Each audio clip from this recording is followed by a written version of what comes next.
Good evening. Welcome to the August 26, 2026 meeting of the Rutherford County Board of Commissioners. If everyone would please stand, I'll call on our Commission Chaplain, Romel McMurray, to lead us in our prayer and our pledge. Romel. Let us pray. Our Father, which art in heaven, hallowed be thy name. Thy kingdom come, thy will be done, on earth as it is in heaven. Give us this day our daily bread, and forgive our debts as we forgive our debtors.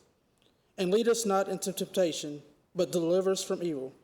For thine is the kingdom, and the power, and the glory forever. Amen. Amen.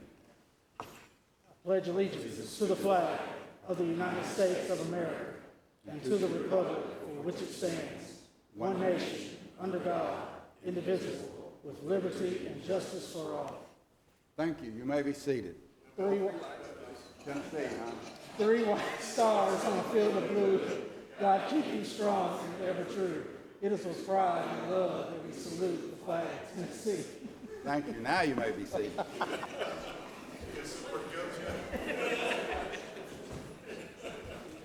Taking a long time to get there.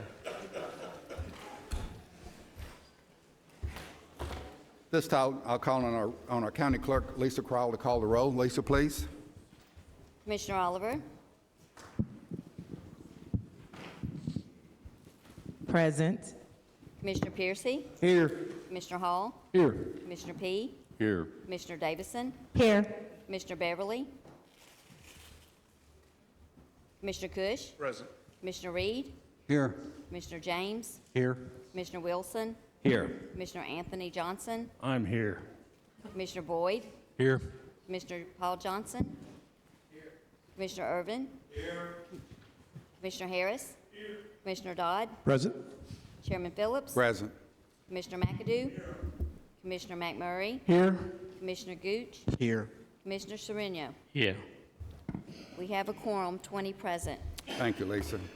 There's going to be a lot of thank yous and goodbyes tonight, but I'd just like to recognize Lisa and her staff, Amy and Jack, for being here with us each and every month and doing the job that they do. Thank you, Lisa.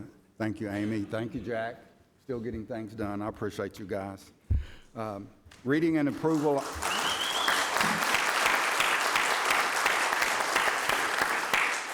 Reading and approval of our minutes. I'll call on Chairman Pro Tem Trey Gooch.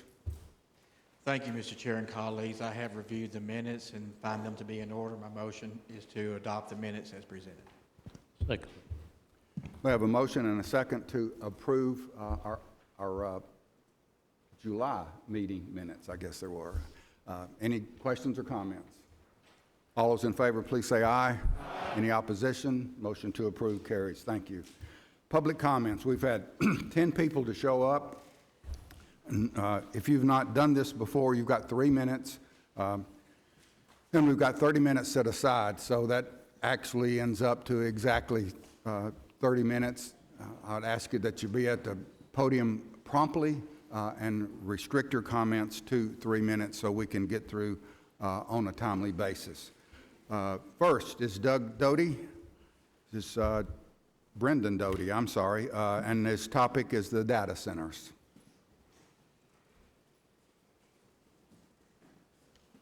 You might notice this young man is a newly elected county commissioner from District 13.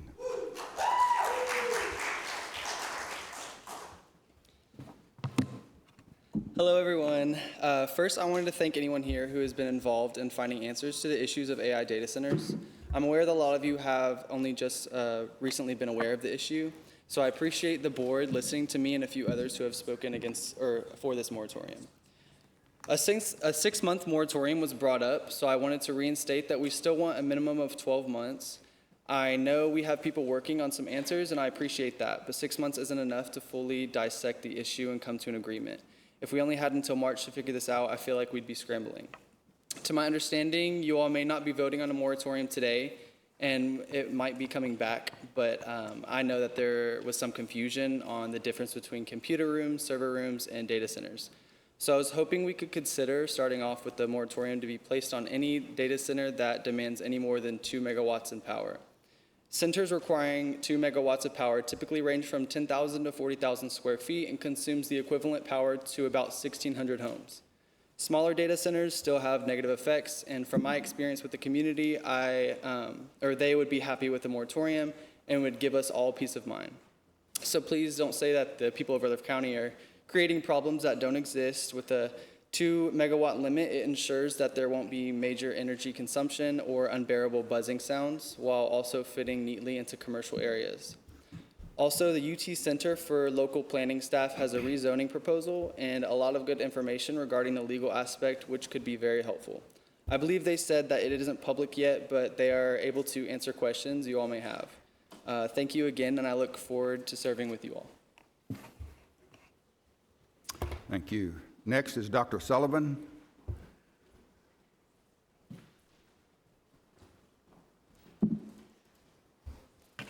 Right. Thank you all, and I'll be brief for 3 minutes. I signed up for public comment so that we could get this and get some recognition. What we have before us today is a joint recognition of the partnership and successes that we've had as a county school system. We have Chairman Maxwell here with us as well, and she is going to be handing these out. The commissioners who, tonight's their last meeting, we have a certificate that says, "In deep gratitude for your unwavering support, dedication, and advocacy for the students, staff, and community of Rutherford County Schools. Your commitment to local education empowers our future," and then granted this day of August 2026, and it has all of our board members' signatures. And so I do want to thank, and then I'll have a couple comments quickly, Commissioner Davidson, Chairman Reed, Commissioner Johnson, Commissioner Paul Johnson and Anthony Johnson, Chairman Craig Harris, Chairman Phil Dodd, Chairman Jeff Phillips, and then Chairman Shanto Serenio. And so we can give them a quick round of applause.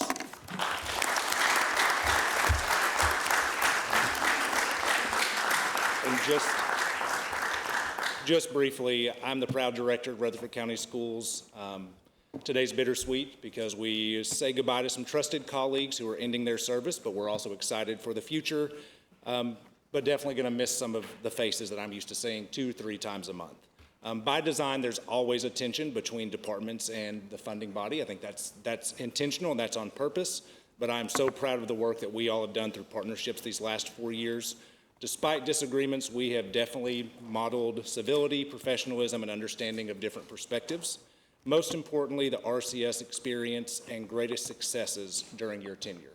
And so we've experienced tremendous success because of your partnership. We have a record-setting number of level 5 schools and reward schools each and every year that you have been on the commission. You have partnered to fund over $350 million in capital projects. You've supported our district and public education for this community's future. Once education falls, I believe your community starts to, and your infrastructure falls as well. You have supported the 80th largest district in the state, or in the United States. We have a positive culture. We have led to, again, increases in our performance, and we go against the nation in that we do not have a teacher shortage. And that is truly because of your support. And so, and I know in speaking, Ms. Maxwell and our entire board, thank you all for your commitment. It's been an honor to serve.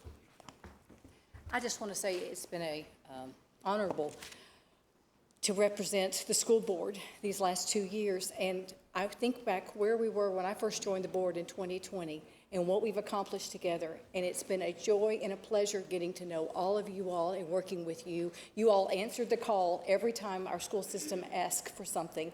And I do appreciate it. And I know that the reason we are a wonderful success that we are today is because of you all. Thank y'all.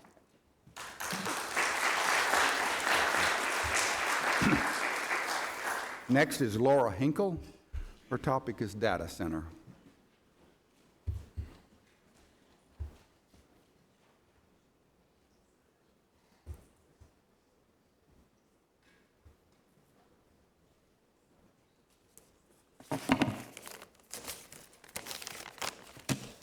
All right, I'm here in staunch opposition to the construction of a new jail, adult detention center. The practical and responsible decision based on the evidence presented and research done should be instead to fix the current jail, raise the foundation, and get it out of the floodplain. The expense is entirely the responsibility of a neglectful, racist carceral system the focus of which is not to rehabilitate, but to allow rape, torture, and murder fantasies to be fulfilled by law enforcement. The deaths of Jose Rianos Mendoza in 2021 is part of the proof. Alonzo Martinez murdered last year in March. Photos in the representation made to the County Commission and Public Safety Committee show the conditions inside the current jail. The broken wall y'all said was only there for a couple years is clearly a decade old. Anybody with construction knowledge knows that. Where y'all spending that money? Mr. Reed, however you say it, was quoted as saying, "I spent a lot of time in that jail and even went to dinner there." Why did you fail to mention that in the condition to the Public Safety Committee? I mean, you are the head, right? So you had to have noticed it, or maybe you simply don't give a shit. Might have been able to prevent Rianos Mendoza's death. RUCO residents should not have to pay for your neglect and sheriff's blatant disregard for the welfare and care of the people you incarcerate, just to perpetuate the South's legacy of slavery. Fix your mistakes, show your concern for those you clearly have abandoned. Oh, and Fitzpaw, happy anniversary for being a liar. You said you didn't sign that contract last year, but you did. Happy anniversary. Next is Susan Allen.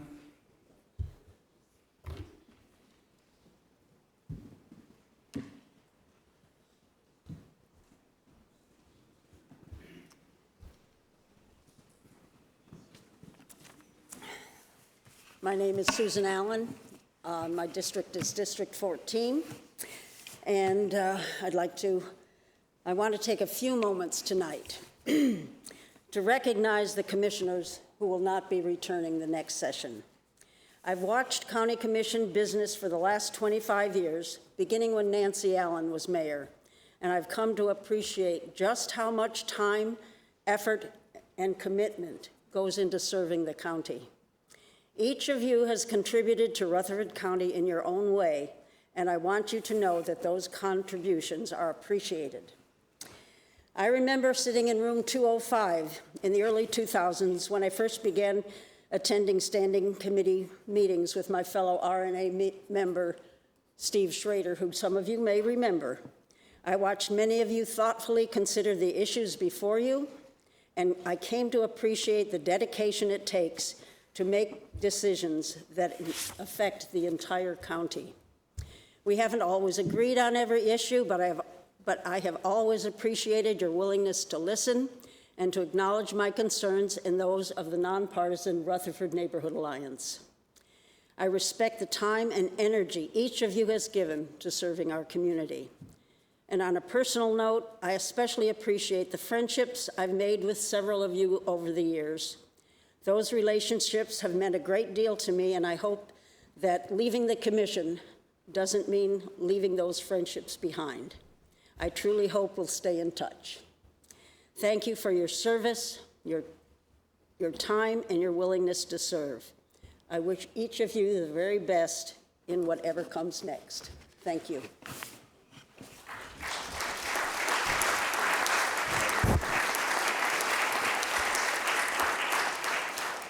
Next is Jason Bennett, and his topic is the Commission and Ethics.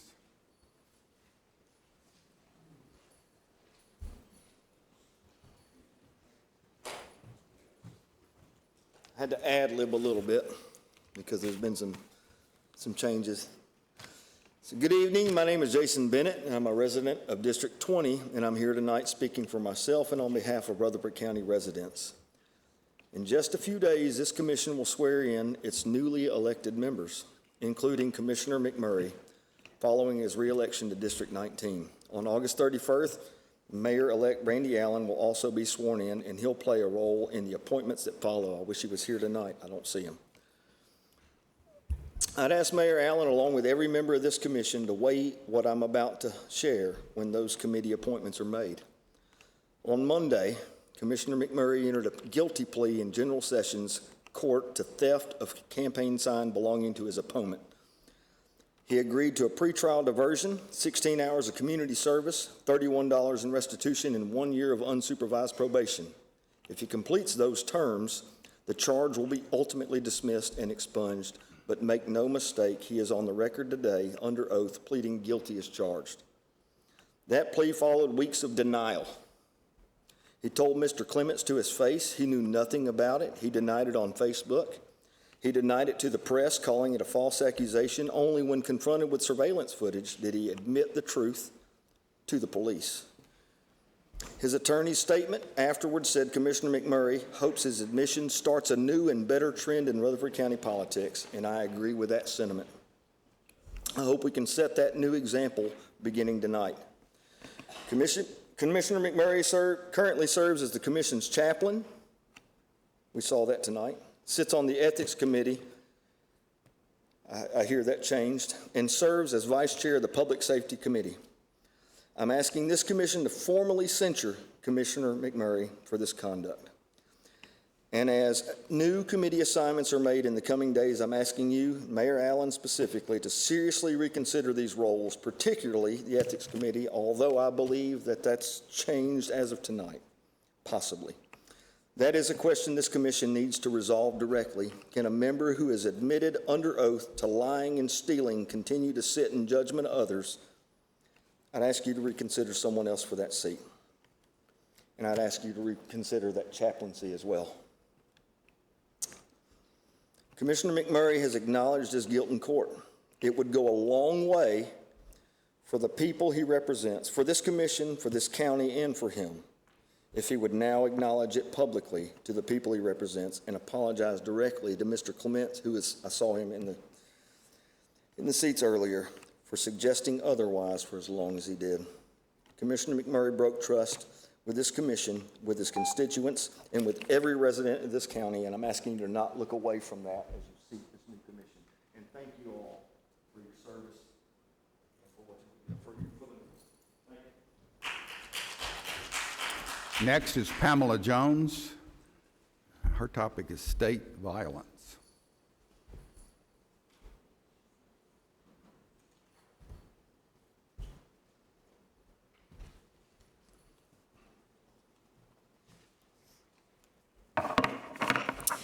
My name is Pamela Jones. I live in District 20, and yes, you have to deal with me again.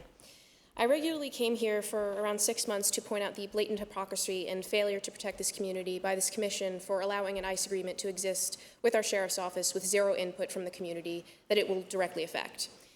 In fact, I believe in just a few days it will mark the 1-year anniversary of Sheriff Fitzhugh signing said agreement after he stood right where I am and bold-faced lied to the entire community about never signing an agreement, which, yes, I know is now going to be written into Tennessee state law, so now you really don't have to do anything about it, much to most of your delight. So congratulations on your legacy of corruption and racism, Mr. Fitzhugh. Enjoy your retirement. You will not be missed. That being said, it appears that some of the faces I see sitting before me are in fact not going to be here for very much longer. Like you, Mr. Johnson, who I remember, I think it was last December, that I told you if you don't like the responsibility of your office, you don't have to be in it. So congratulations on getting your wish. I couldn't be more thrilled for you. For every one of you getting replaced because of this recent election, I hope you all take this as a review of the jobs you've done as public servants. Now on to more pertinent business. I'm mainly here today to oppose the building of a new jail most of you have voted to build without, again, any input from your actual constituents. We do not need another jail. We need community support and outreach. We need to decarcerate those with low-level offenses like marijuana possession. We need to stop holding prisoners for the state that don't even belong here and cost us money to keep. Basically, stop making more problems for our county and the people in it, including those being arrested. The name on my shirt, Alonzo Martinez, is a man who died under the custody of this county. Very little information is known about what actually happened, but I do know that this was under your watch with an overcrowded system and an overworked police.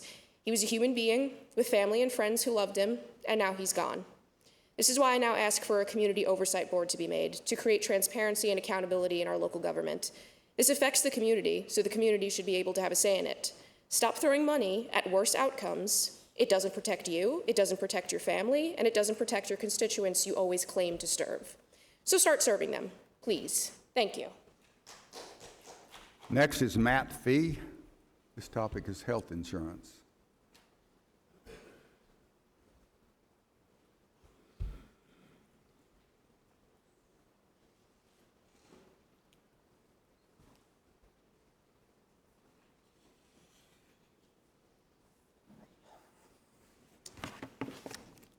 Good evening, everyone. My name is Matt Fee, and I live in District 6.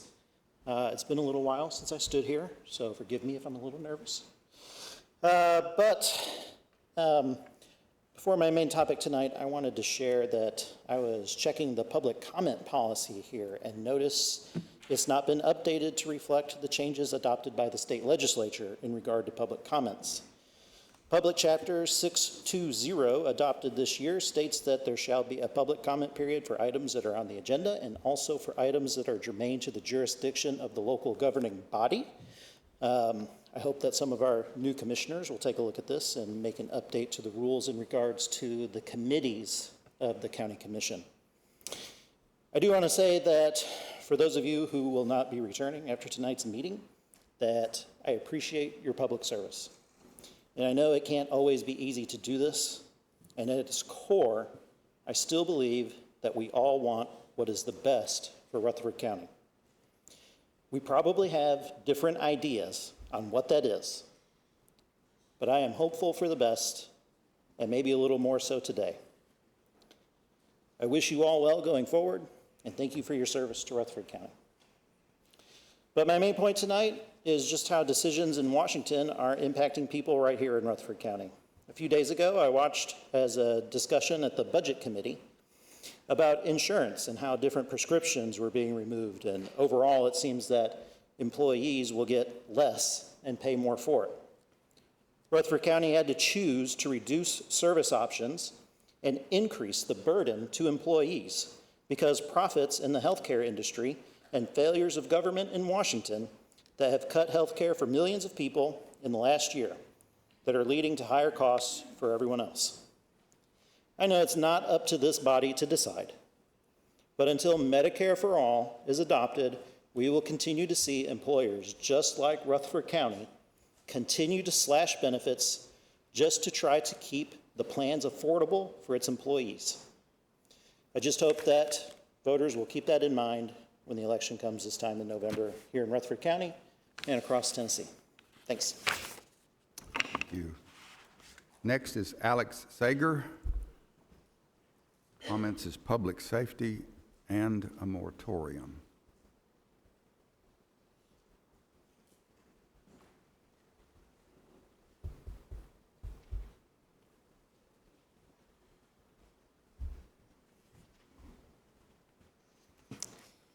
Good evening. My comments tonight relate to public safety, and I've lived here for 10 years. I currently live in District 16. I have a few general questions related to the Rutherford County Jail. Why is it overcrowded to begin with? Why are arrests and imprisonment so high? And who's being arrested and jailed and for what? These questions are answerable by providing data points and demographics in a monthly public safety report at these county commission meetings, which it seems to be there's like rarely a report on the agenda from Commissioner Reed or from the acting head of the committee to sum up, what was discussed at the previous committee meetings. The Murfreesboro Post reported that in 2016, the prison population exceeded 1,000. That was 10 years ago. So you all are using or seeing the same numbers now as a decade ago and assessing where the prison population should be at based on Rutherford County population, which is up by 90,000 residents or so. So something here is not matching up. If y'all were overcrowded then, how is that the same numbers now? That was in 2017. And in that report, then Deputy Chief Salandi, sorry if I said the name wrong, said, quote, "A high percentage don't need to be incarcerated." And that was like a verbatim quote. I appreciate his honesty then and wonder if that sentiment applies now. Again, that was 10 years ago. Regarding the new jail, I oppose your use of eminent domain. Concerning your agreement with Immigration and Customs Enforcement, which showed up on the DHS website with Sheriff Fitzhugh's signature a year ago today, and then lied about the newly signed and date-stamped agreement, I ask that you release at least a declaration separating yourself ethically and morally from ICE. And I want to call to question the fact of an operational ICE vehicle that regularly uses the jail parking lot. This vehicle and the agent who drives it initiated a multi-car accident in Nashville in May, and that agent has been involved in at least 2 kidnappings involving separating a parent from their child with special needs.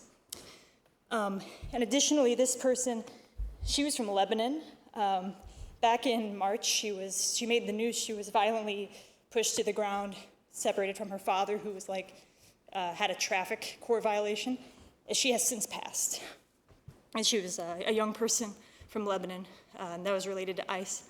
Relatedly, I support a moratorium on data centers in Rutherford County, which directly intersects with policing, as we've seen in Smyrna and Murfreesboro, which claim to use predictive technology and flock AI systems, all of which violate our protected rights and violently affect brown and black people, women, and the most vulnerable people among us. Additionally, it affects air pollution. We're supposed to have a water shortfall by 2035 in Rutherford County, according to the Stones River watershed. So, yeah. Next is Wonderland Rogers. Topic is the prison.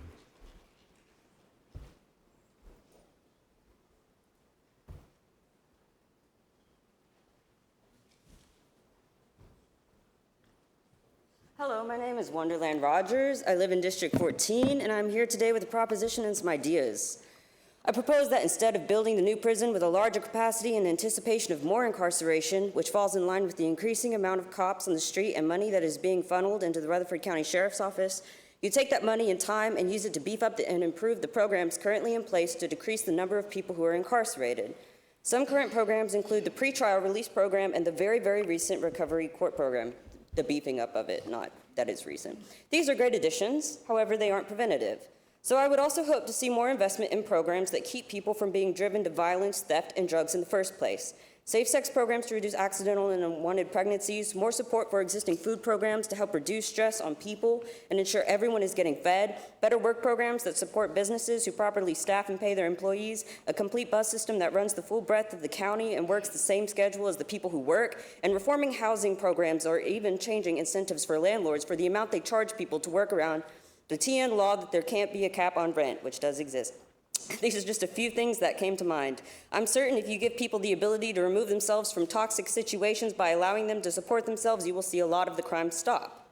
I'm not oblivious to the fact that these ideas are not solid answers right now, and that they do not answer the question of what can be done to take care of the people incarcerated in the Rutherford County Jail who are suffering from the age of the structure. I'm not oblivious to the fact that these programs will take work to build. I am highly aware of the pain people in the county are in right now because of the hyper-focus on criminalizing people while neglecting our social needs. Neglect that is paired with hypervigilance and aggressive and anti-constitutional actions from the police force and the county, all with our own taxpayer money. Changing the direction we are going in is already possible and wanted, as we can see from the nonprofits and the county programs that do help people in their day-to-day lives. I hope that this speech will ignite some ideas for efforts that grow our community instead of further stressing and dividing it. Thank you for your time. Thank you. Next and last is Laura Clark. And Laura's topic is congratulations.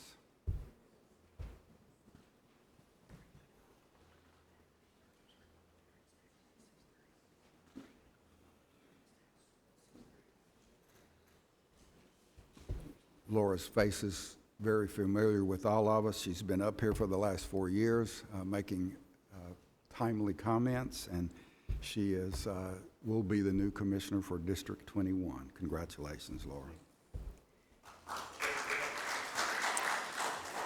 Hi, everybody. My name is Laura Clark. I live in District 21. I had a public comment, but it has evolved as I've been sitting here for the last few minutes. So I'm up here with an attitude to express my gratitude to the commission and to the people who have served us for the last 4 years. You know, I've had the opportunity to be up here watching and listening and learning for more than 2 years. And it's been very instructive for me. And here are some of the things that I take from it. One is that most of our commissioners have conducted themselves with honor and with civic integrity.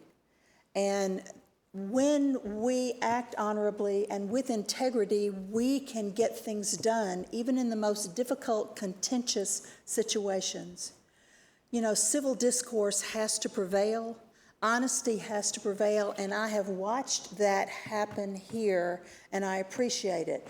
I've also watched the opposite happen as well, but thankfully, the integrity and the honor has prevailed in this current commission, and I have learned a lot from watching it. I would also say the idea of civil discourse to the commission and to the general public, when you want to convince, advocate, speak on behalf of something, civil discourse is the only way to do it. If you disparage, if you disrespect, if you dishonor, if you use sarcasm, it is unproductive and it does not help anything. I'm saying that as a general statement to the public. So I appreciate those who address a situation with respect and with civil discourse. I pledge to do that anytime I engage with someone, and I appreciate those of you who have done the same thing. I appreciate those in the audience today who have done the same thing. If we want to get something done, we have to do it with honor and integrity and with civil discourse. So I especially today want to give thank you to Commissioner Shanto Sereno, my commissioner. He is a model of servant leadership, a model of civic integrity, and I will forever be grateful to what I have learned from you by watching and by listening to you. And I urge everyone else, watch him and listen to him. You have much to learn. Thank you. Thank you. Commissioners, for some reason or other, I'm a little nervous tonight. I've already made a couple of mistakes, and there'll be a couple of times where I will deviate from Robert's Rules of Order simply because I'm the chairman and I can do that. Commissioner Oliver, before you jump all over me, give me a little leeway tonight, okay? Thank you. Nick has told me that we're running a little bit past due on public hearings, but once again, I want to recognize our HR Director, Sonia Stevenson. She has well, I'll just let her tell you what she has. So, Nick, we're not getting into public hearings right now, and you can't make me. I apologize that I'm making you further behind, but I just wanted to recognize Nick's. I like to recognize birthdays when I know about them, and yesterday was Nick's birthday. It was a milestone for him, so I wanted to make sure that we celebrated him, so I brought cookies for everybody. We'll let him have it, and y'all just go around the room and pass it out. I forgot the birthday napkin, so you'll have to ding me on that one, but tear off the paper towel. Don't touch somebody else's cookie. Okay? Happy birthday, Nick. Happy birthday.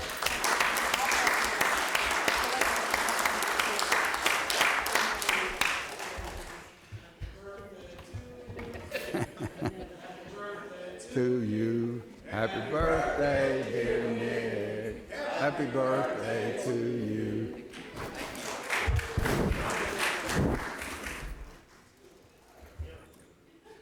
While Sonia's passing around our cookies, we'll go ahead and get into our next agenda item, which is, well, we'll go ahead and do our public hearings, I guess. It's past time, so at this time, we'll skip down to item I on our agenda, public hearings, and I'll recognize our Planning Director, Doug DeMasi.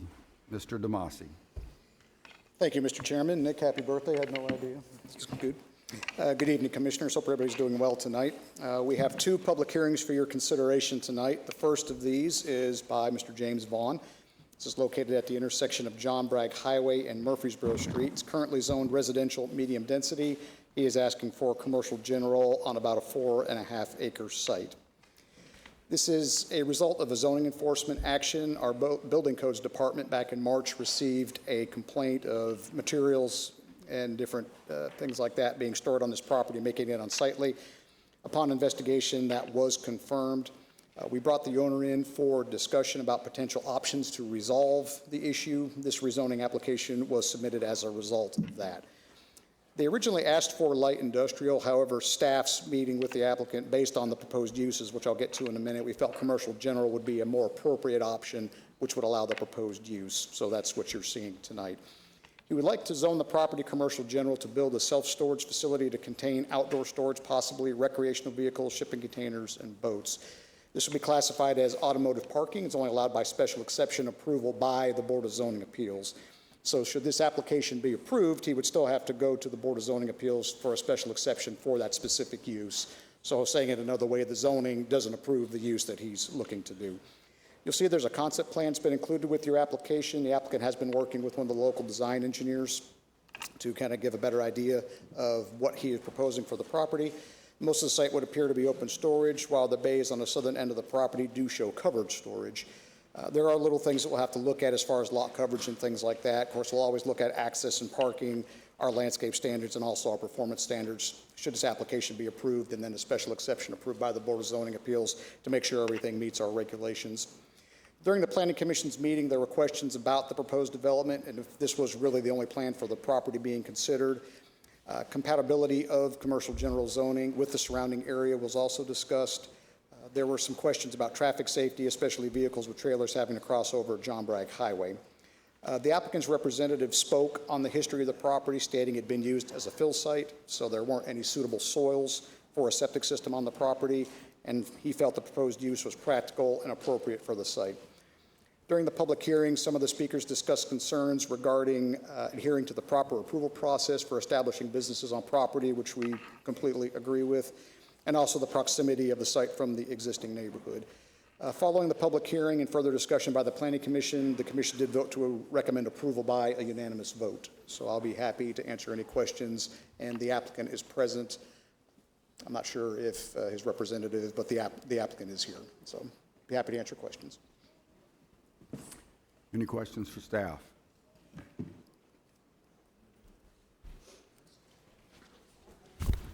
Seeing none, I'll declare the public hearing open for item REZ 26-010 for James Vaughn. Anyone wishing to speak for or against this rezoning request, please come forward. Seeing none, I'll declare the public hearing closed. Commissioner Serino.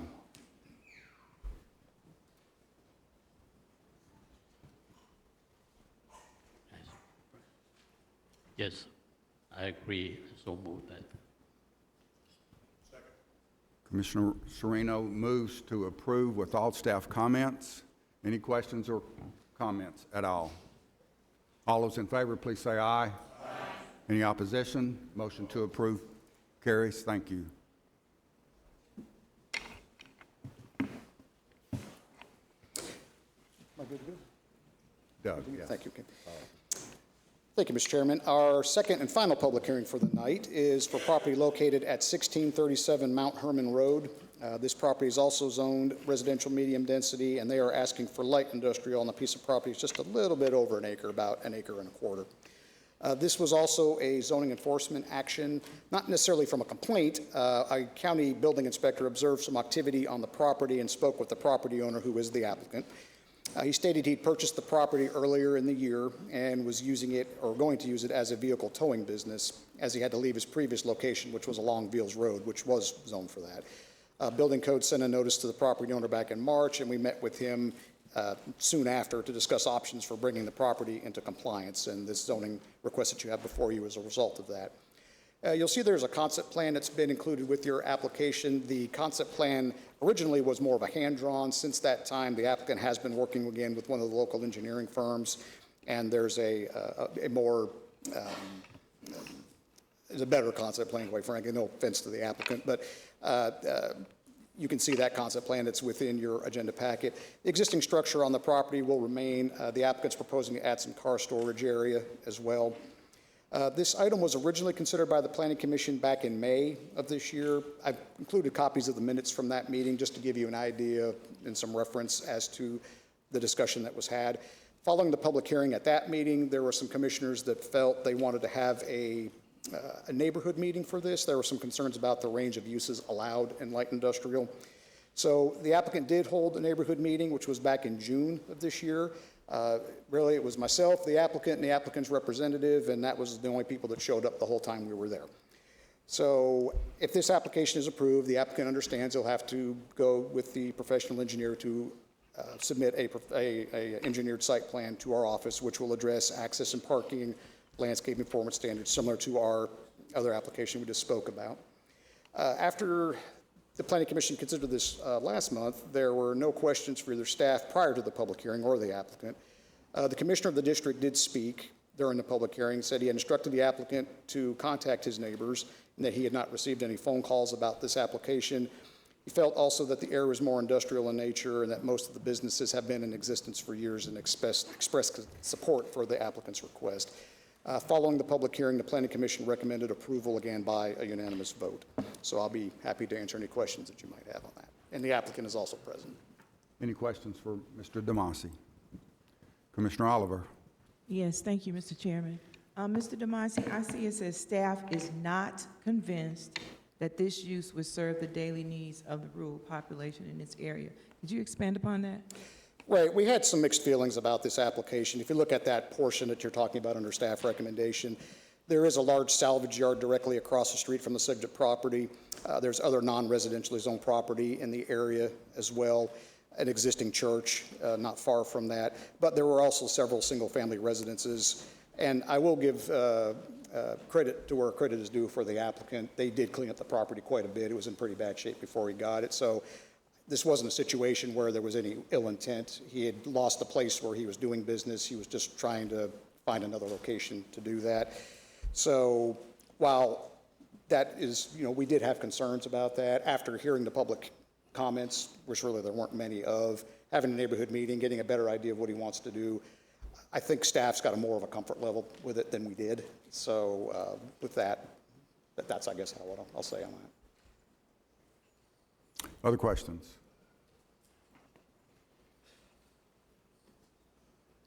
Thank you, Doug. This time I'll declare the public hearing open from item REZ 26-007. Anyone wishing to speak for or against this zoning request, please come forward. Seeing no one, I'll declare the public hearing closed. Commissioner P. As Mr. DeMasi noted, I did speak at the hearing. The applicant called me, and I told him that he needed to talk to his neighbors. I'm very much aware, if you look at your screen where this is located, there are a lot of home-based businesses besides commercial activity there. No one at all called me in opposition to this. Having said that, I'll make a motion to approve with staff comments. We have a motion and a second. Other questions or comments? All those in favor of the motion to approve, please say aye. Aye. Any opposition? Motion to approve carries. Thank you.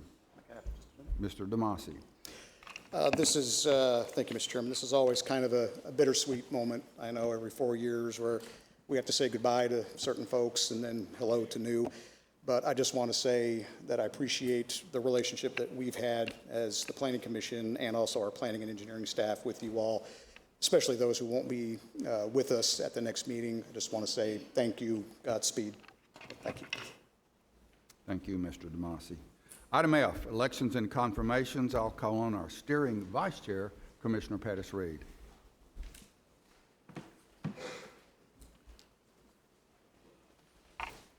Thank you, Mr. Chairman. Elections and confirmations. Item 1 is the election of notaries. Commissioners' listing of notaries may be found on your iPad. Mr. Chairman, I move to confirm the elections of these individuals as Rutherford County notaries. We have a motion and a second to approve the list of notaries. Any questions?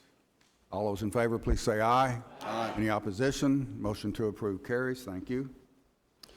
Item 2, steering would like to announce 4 vacancies on the Rutherford County Board of Health. These will be 4-year terms. Current terms end June 2026. Item 3, steering would like to confirm Dr. Ronald Wright and LaShawn Dixon to the Rutherford County Board of Health. This is a 4-year term beginning June 2026 to June 2030. Mr. Chairman, I so move. I have a motion and a second to confirm Mr. Wright and Ms. Dixon to the Rutherford County Board of Health. All those in favor, please say aye. Aye. Any opposition? Motion to approve carries. Thank you. Item 4, steering wishes to confirm Shay Shipp and Siobhan Cole as judicial commissioners. This is a 4-year term, August 2026 through August 2030. Mr. Chairman, I so move. I have a motion and a second for the reappointment of Mr. Shipp and Ms. Cole as judicial commissioners. Any questions? All those in favor, please say aye. Aye. Is there any opposition? That motion to approve carries. Thank you. Item 5, we wish to confirm the appointment of Graham Coates as Laverne representative to the Nashville Electric Power Board. Mr. Chairman, I so move. I have a motion and a second to appoint Mr. Coates as a Laverne representative to the Nashville Electric Power Board. All those in favor, please say aye. Aye. Any opposition? Motion to approve carries. Thank you. Mr. Chairman, this completes the business of elections and confirmations for the Steering Commission for the term of 2022 to 2026. It's been my honor to serve as the committee's vice chairman to make these presentations for the last 8 years. I so yield my responsibilities. Thank you, Pettis. Item G, resolution to approve the consent agenda. We'll call on our chairman pro tem, Trey Gooch. Thank you, Mr. Chair and fellow colleagues. Item number 15, data center moratorium. Our legal staff is needing additional time to draft an appropriate resolution, so I'm taking item number 15 off of the consent agenda. Without objection, my motion is to approve the consent agenda absent item 15. Thank you. I have a motion and a second to, do we have a second? Yeah, we do. To approve the consent agenda. I'll add a comment to that. This will go before the Planning Commission in September to draft a moratorium. It'll go from planning to Public Works and then to the full commission, probably in September, the latest in October. So we have a motion and a second to approve the consent agenda. Any questions? All those in favor, please say aye. Wait a minute, you guys. We need to be on the board for this. If you would, please cast your vote.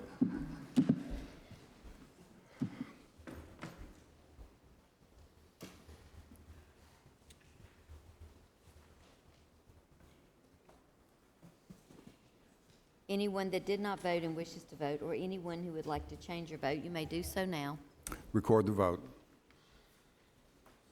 20 yes. Motion passes. Thank you. Brings us down to item J, report of our standing committees. First up is Budget, Finance, and Investment Committee. Call on our chairman, Robert P. You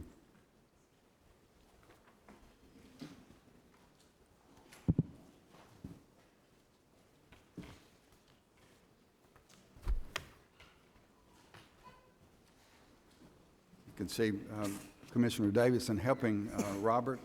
I don't know who helps him put his socks on.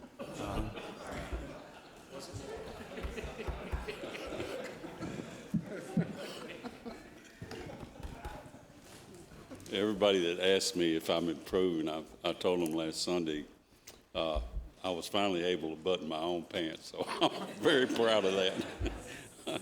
But it has been painful, but I appreciate the help. First item on our agenda tonight is the resolution approving the guaranteed maximum price for the BOA. And I'll go ahead and read that one. Whereas Rutherford County has purchased the property located at 120 East Main Street, Murfreesboro, Tennessee, commonly known as the Bank of America building, and the county wishes to enter into a guaranteed maximum price with American Constructors Incorporated a copy of the same being attached hereto as Exhibit 1 and incorporated herein by reference as if set forth herein at length verbatim for the pre-construction phase for demolition and abatement. And whereas the funding is available in the General Capital Projects Fund and will not exceed the guaranteed price of $822,222 for demolition and abatement. Therefore, be it resolved by the Rutherford County Board of Commissioners that the county mayor be and is hereby authorized to execute a guaranteed maximum price with American Constructors Incorporated, a copy of the same being attached hereto as Exhibit 1 and incorporated herein by reference as if set forth herein at length verbatim for the demolition and abatement of the Bank of America building and will not exceed the guaranteed maximum price of $822,222. Resolved this 26th day of August 2026. Mr. Chairman, I so move. I have a motion and a second. Questions or discussion? Commissioner James.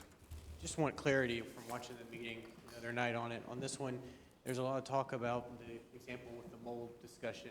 If there was excessive amounts of mold found, but yet it says the maximum amount, period. But they, at the meeting, they said maximum amount that we'd be authorized to give, but they might come back for more. So which one is it? I just want clarity on that. Nick. I'll do my best, and Mr. Klein is here to answer questions as well, but this is setting the stage for what we know of right now. And so the guaranteed maximum price to move forward with KSA's demolition and abatement plans, that is the price that's been reflected here today, the $822,000. There could be unforeseen circumstances that aren't encapsulated necessarily in that. Hopefully there's contingency money. There is contingency money built into this number to help pay for any of those unforeseen circumstances that could arise. And if they get well above that contingency and above the guaranteed maximum price, then there would probably be a request to come back here and discuss how funding is going to be to fix that. As Mr. Klein stated, we did have a engineer in the inspection part of the purchase arrangement go in there and give a full report. It was close to 60 to 100 pages, I don't remember how long, and there wasn't any issues that were found. Now, of course, part of the demolition package is tearing off the walls and the ceiling. So it is possible that something is found, but hopefully there's enough money stored in contingency already set aside to cover all of any sort of things that could arise. Yes, I got that, and I got what you're saying about the little fluff built in for the moments like that. We usually get that back.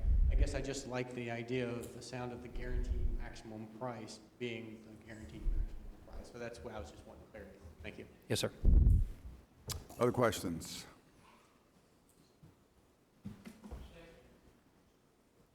Commissioner Johnson? Okay, thank you. Other questions or comments? Commissioners, for this will be on the board. If you would, please cast your vote.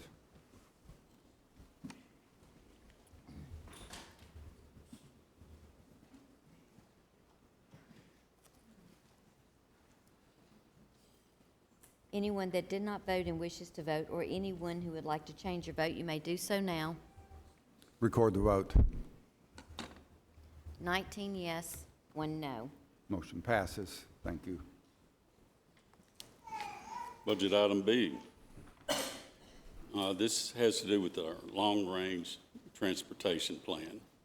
Be it resolved by the Rutherford County Board of Commissioners that the county mayor and any other appropriate officials of Rutherford County, Tennessee be and are hereby authorized to execute an agreement with Neil Schaefer Incorporated, a copy of the same being attached hereto as Exhibit 1 and incorporated herein by reference as if set forth herein at length verbatim, for technical and professional services toward the support of Rutherford County long-term transportation plan in the amount not to exceed $250,970. Be it further resolved by the Rutherford County Board of Commissioners that the general fund be amended as follows. Increase expenditures for consultants, $250,970, and a decrease in unassigned fund balance of $250,970. Resolved this 26th day of August 2026. Mr. Chairman, I so move. We have a motion and a second. Discussion. Commissioners for this will also be on the board. Commissioner Oliver. Just to clarify, Mr. Chairman, unassigned is not that fund that was created in the last budget for roads. Just to clarify that that's the case. That is correct. That line item still has the $940,000 that was appropriated during last year's budget. And this will not come from that money? That is correct. Thank you.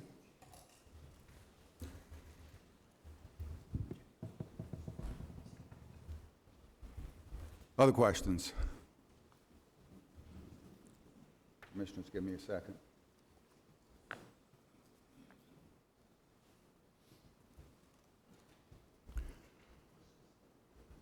Questions or comments? Other questions or comments? Once again, commissioners for this will be on the board. If you would, please cast your vote.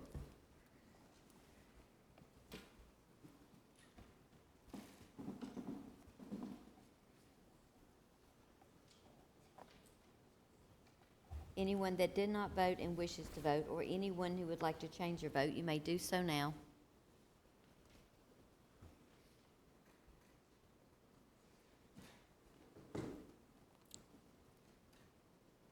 Record the vote. 20 yes. Motion passes. Chairman P. Budget item C is a general fund budget amendment, and this is actually a pay adjustment. Be it resolved by the Rutherford County Board of Commissioners that the general fund be amended as follows. Planning and Engineering Department increased expenditures for assistance, $2,035. Increased Social Security, $126. Increased pension, $277. Increased employee Medicare, $30. A decrease in unassigned fund balance of $2,468. Resolved this 26th day of August 2026. Mr. Chairman, I so move. I have a motion and a second. Questions or comments? Commissioner Oliver. Yes. When I was at budget, it's my understanding this was an employee that was left off the pay table. Is that correct? Somewhat. But I will, at budget, if you also remember, Sonia was not present at budget, and, Right. and I really did not want to speak for her. I believe she is here tonight, or she was, so I'm looking. There was more explanation to it than just left off the pay table is what I guess that's my point. But I would feel more comfortable if she spoke to those reasons than I would. I just don't want to get them wrong and tell you wrong on accident. But So- I'm not sure if she's still here. She Would passed you out like to cookies. ask her personally? Right there. Oh, I see. Sonia was hiding. I couldn't see you. Motion to suspend the rules to allow Sonia to speak. Motion to suspend the rules and a second. All those in favor, please say aye. Aye. Just to clarify this position, the individual in this position has been here for several years with us. I was an employee from the city of Murfreesboro, and has, throughout his tenure with us, has taken on some additional duties and roles to help the county. A couple of years ago, he went to the mayor, and I believe Mr. Hughes talked to the mayor as well about some of the projects this individual was doing and felt like compensation should have been different. So the mayor assigned his pay and took him off the table. And by doing that, it wasn't that his pay was omitted during this, because anytime somebody's off the table, they have to stay in the pay that they're in until their salary catches up to that pay. He still, after 2 years, had not caught up to that pay, so technically he wasn't due a pay increase, but the mayor wanted to give him an increase that the others received. So that's why we're here. And so now he'll be on the table? No, ma'am, he's still off the table. Still off the table, meaning any increases that this particular employee receives has to go through the mayor? Yes. So if there's another director that may have the same issue with another employee, would this be standard operating procedure? I don't have the authority. Any department that reports to the mayor has the authority over their positions. I set the salaries based on the directions of this commission, and then if there's any changes made, you all have the right to approve or deny those recommendations. You had something to add, Mr. Director? Yes, I want to clarify, you would ask, it's not a blanket answer because it depends on if a department head falls with under the mayor, it could be an elected official. There's a number of things that influence that, right? And so what happens is when the mayor presents his budget, he presents certain requests that maybe don't align with maybe HR's recommendations. They may not align with my recommendation, and that's okay. That's a very normal process to happen. But all elected officials are not required to follow our pay table in certain times, so certain times they don't. So I don't know that Sonia can give you a blanket answer other than she can just address in this case, maybe it was or was not standard practice. But please don't take her answer for that to apply to all departments or all elected officials because each one of those are going to have a very specific set of circumstances. I just didn't want anybody at home watching to think that this would apply blanket. This is very unique to this situation. I understand. Thank you for that explanation.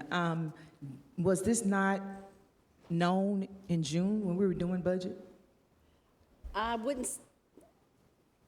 don't know that it was, when you're looking at thousands of salaries, when the mayor meets with the departments, he's meeting on a cumulative budget for that department, so it's not itemized by each single person. So I don't know that he necessarily noticed that, for lack of a better way to say it. So, well, it was done 2 years ago, and so it's kind of been an ongoing thing. I'm just curious why it couldn't have been included. We just did budget, so I'm just kind of curious why it wasn't included.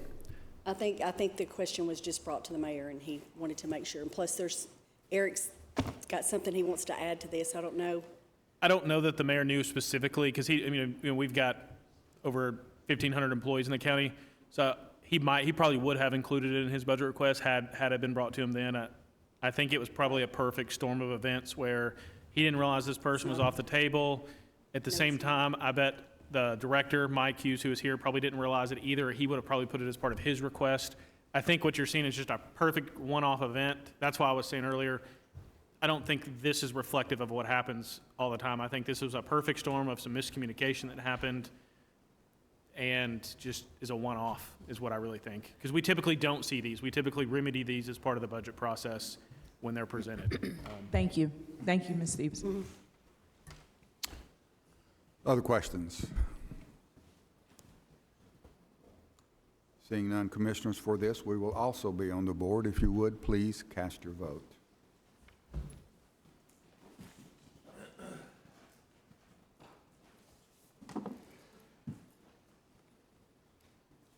Anyone that did not vote and wishes to vote, or anyone who would like to change your vote, you may do so now. Record the vote. 20 yes. Motion passes. Chairman P. Last item we'll look at tonight is D, which is the hybrid plan. And Michael, if you don't mind, I'm going to let you elaborate on exactly what we're looking at. There's actually two items, and we've combined them, and I think he can give a better explanation. Thank you. So what you're looking at under item D, and I'm going to refer back to July when we had a presentation from Drew Freeman from the Department of Treasury. Budget subsequently back in, it was either April or May, had a presentation from the Department of Treasury. And how this came about is this year our pension rate in the last several years has been rising. This year it cost us almost an entire penny on the tax rate just in the pension increase that we had this year. So we started looking at ways that down the road we could save money and maybe get proactive about some of this pension cost. And so we presented several options to budget. Drew Freeman, who gave that presentation back in July or last month at the full commission, also presented those options. Budget looked at those options Monday of this week. Budget chose, and those options, just to recap, were to do nothing, to stay with our pension system. We could go to the hybrid plan, which is what the Budget Committee suggested, or we could go to a contributory pension plan that we're under now. Budget chose the hybrid plan, and so that's what you see tonight. So on your iPad is essentially two resolutions. The first one changes us to the hybrid pension plan, and that's going to be the page 1 and 2. When you get to page 3 and 4, that is also a resolution. We can vote on them together, but that resolution keeps us a part of the state's 401k, 457 plan, and they need to go together. That's why we have them on there as one big long document tonight. It's 4 pages. but it's essentially two resolutions on your iPads tonight. Now, I also will clarify, Budget Committee specified this, we have to specify a start date. It has to be at least 6 months in advance. And so Budget chose July 1st, 2027. We definitely, for payroll purposes, want this on the start of a quarter. The start of the fiscal year is best, so Budget took that recommendation and picked July 1st, 2027. Also, just to reiterate, if you move forward with this tonight, it does not, I'm going to repeat that, does not affect any existing employees. All existing employees stay on the same pension plan that you're in now. It only affects new hires after July 1st, 2027. I did not say rehires, new hires, because TCRS views those two differently. So if you're already vested and you leave and come back, that's viewed differently than a new hire. So I hope that explanation makes sense tonight. And just real quick, for the commission's edification, I noticed a clerical error on the two resolutions. It says resolved the 16th day of June. I think that's when the state treasurer gave us these templates, and so I'll update those. It'll be resolved, assuming that you all pass them, it'll be resolved on today's date, and I'll just change the text in there. Questions? Seeing none, commissioners, if you would. Mr. Chairman, I'd like to add one thing for the record for the minutes. This will affect all county employees, all school classified employees, and highway department employees. New hires again. It does not affect teachers because they are already on the hybrid plan. So the majority of our employees are already on this hybrid plan, but this decision affects, again, all county employees, all classified school employees, and our highway department both. Michael, just to be clear, we're talking about any new. That's correct. New hires at those places. Any existing employee does not change. Yes, correct. So any existing employees at either us, the school system, or the highway department, it does not change them at all. Again, other questions or comments? If you would, commissioners, please cast your vote. yeah, Point of order, Mr. Chairman. Oh, we did. There's a motion and a second needed. Yeah, what can I say? I continue to be a little nervous tonight. Robert, did you make a motion? I will. Instead of reading all these long pages here, I want to make a motion that we accept the changes in the pension plan as presented, which will cover both of these two subjects. Resolve this 26th day of August, 2026. Mr. Chairman, I so move. Second. Now we have a motion and a second. Questions or comments? Other questions or comments? Commissioners, if you would, please cast your vote.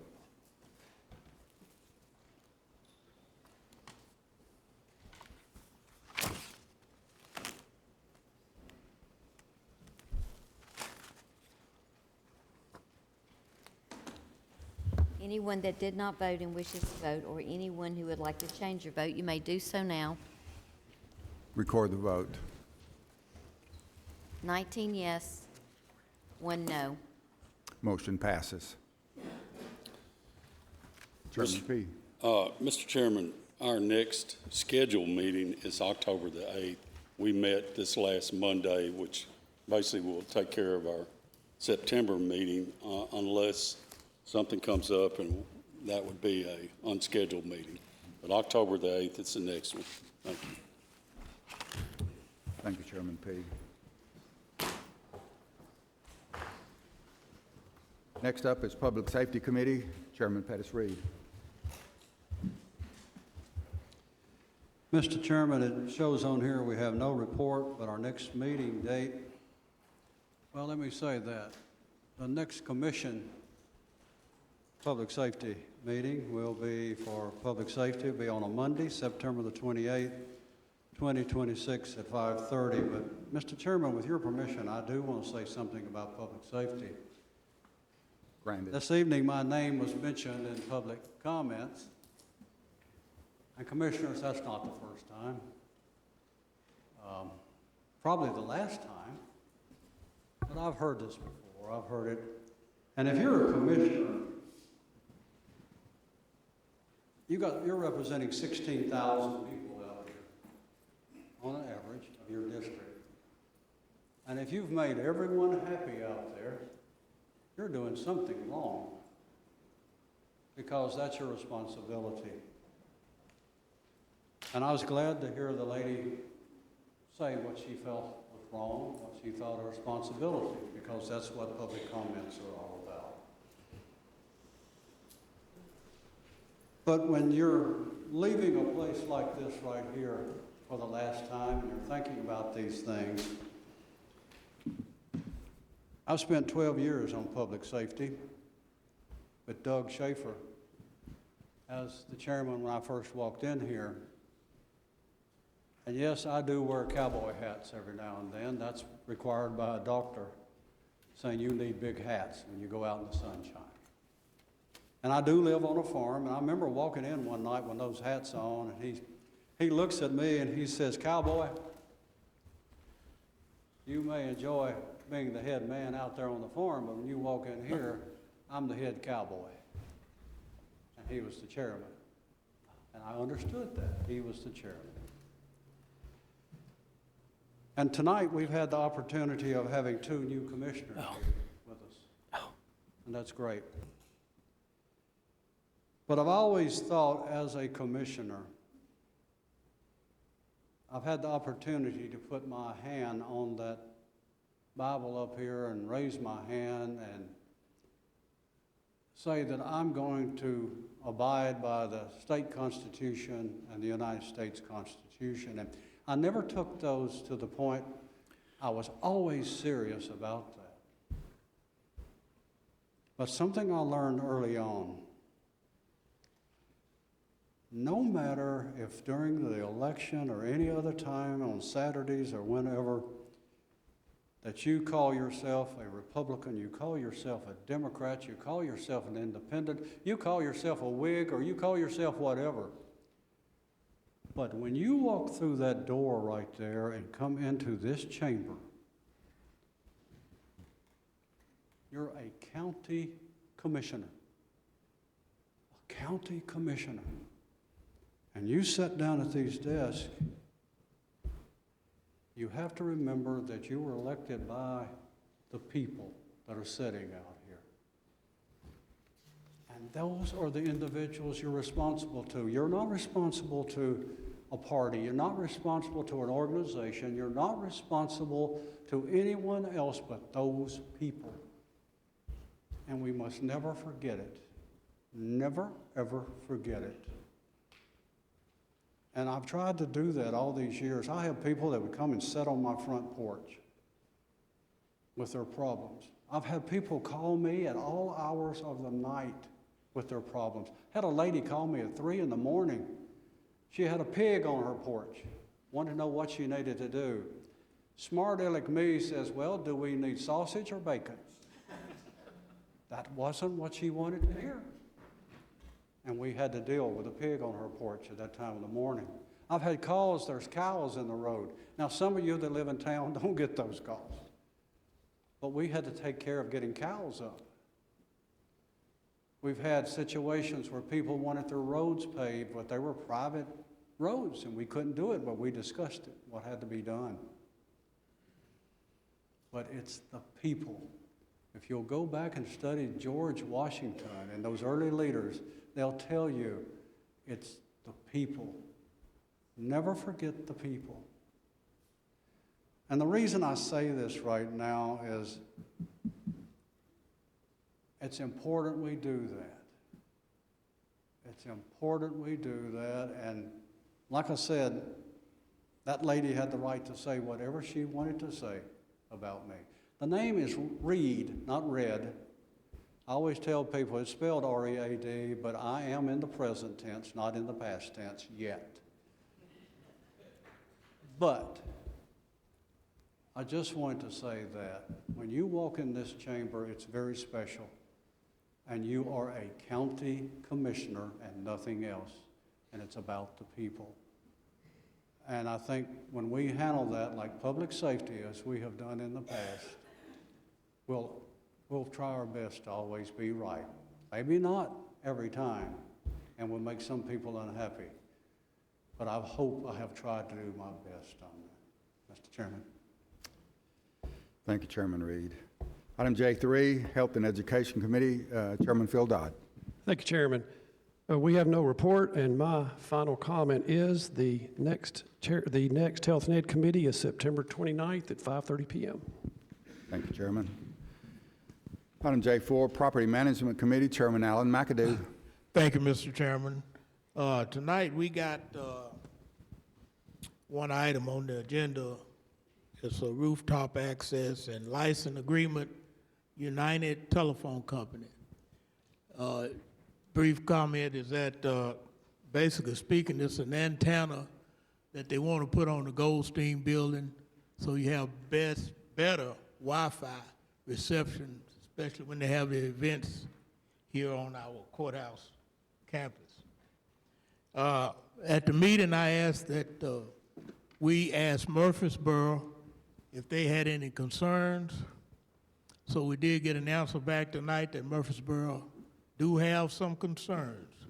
So based on that, I'd like to make the motion to defer this back to property management so we can discuss Murfreesboro concerns. I have a motion to defer and a second. Any questions on that? All those in favor, please say aye. Aye. Motion carries. Thank you. Our next meeting is Thursday, September the 24th at 5:30 p.m. Thank you, Alan. Item J5, Public Works and Planning Committee, Chairman Anthony Johnson. Thank you, Mr. Chairman.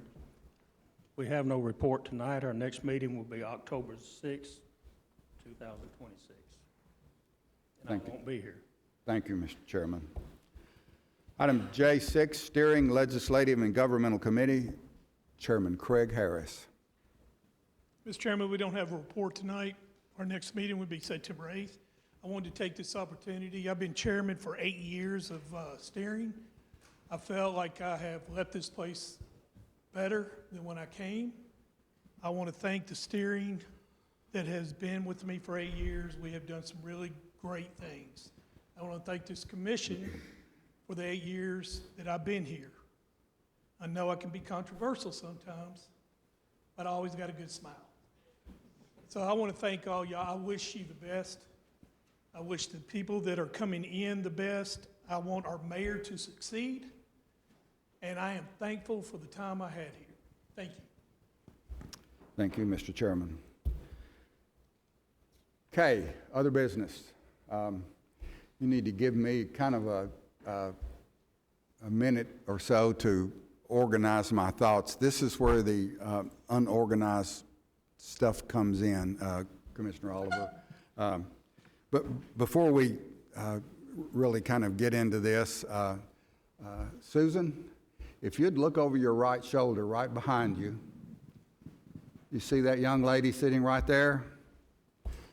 That's the lady that's supported me for 43 years, but 32 years on this county commission. She raised our kids. She did a good job in supporting me and supporting my efforts and representing the county. And she also brings my hearing aids when I leave them at home, which she did tonight. Kathy, thank you for standing beside me and behind me for all of these years. I love you. Thank you.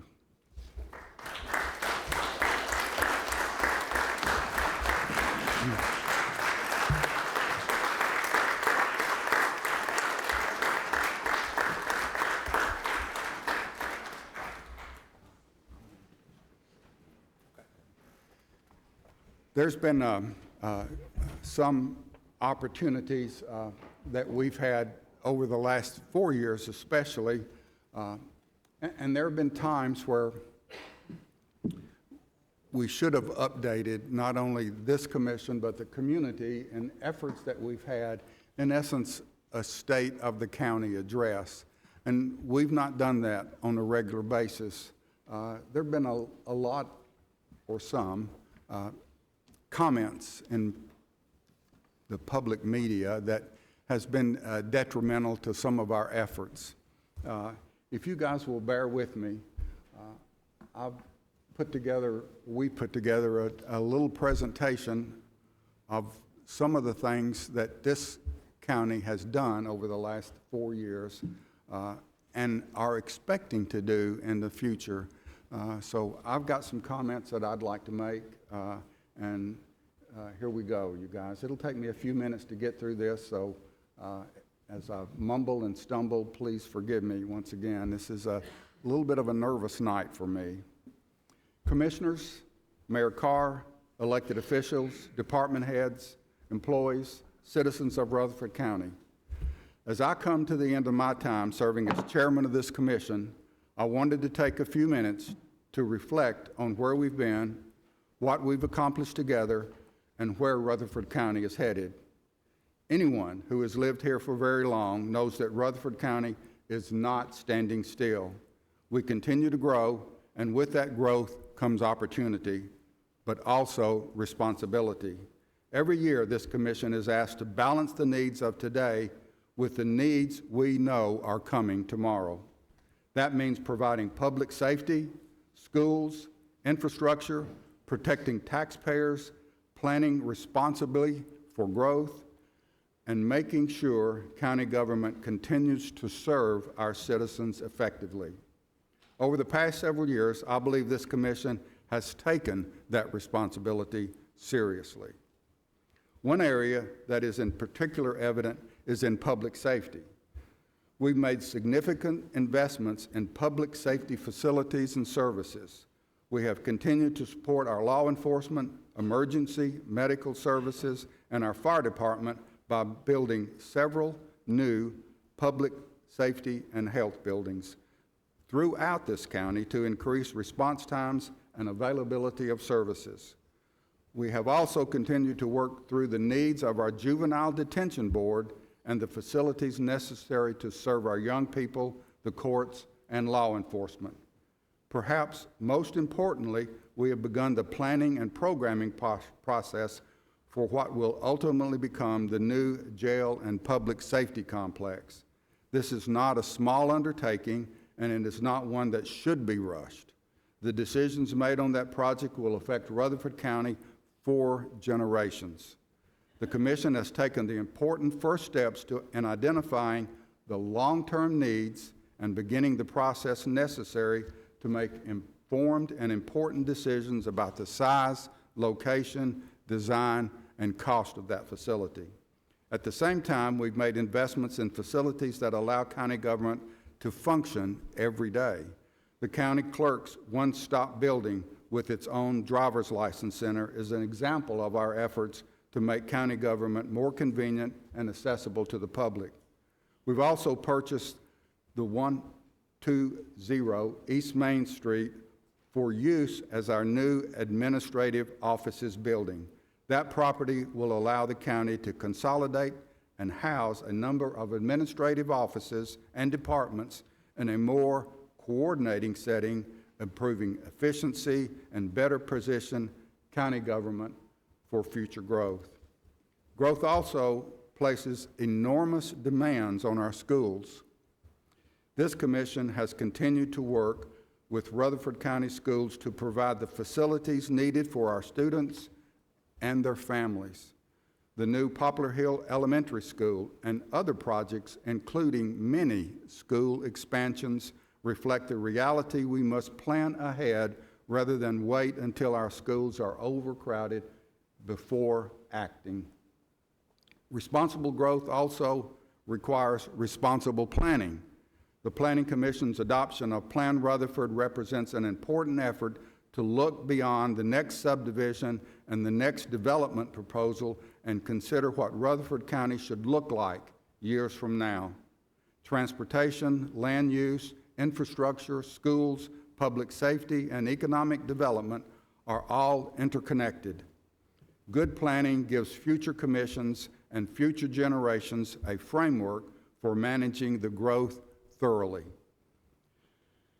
Transportation has likewise remained a major priority. Rutherford County Schools and Transportation Network affects virtually every citizen, every business, and every family. We've continued to work to address transportation needs while recognizing that no single project or government can solve every transportation challenge facing one of the fastest growing counties in the nation. We also have taken steps to protect the character and quality of life in Rutherford County.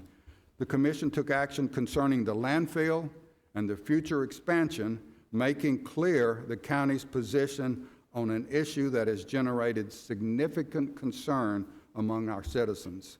We also spent considerable time to obtain relief from the state from the requirements of the County Powers Relief Act.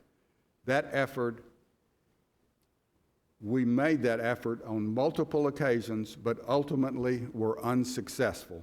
At that point, rather than continue waiting on change from Nashville, this commission made the decision to use the tools that are available to us and adopted and updated the school's facility tax. That was an important step to make sure that continued growth helps contribute toward the infrastructure that growth requires. School facilities tax places a tax on new residential and commercial development and dedicates those revenues to growth-related school capital needs. In a county growing as quickly as Rutherford County, new development creates real demands for additional classrooms, new schools, and expanded educational facilities.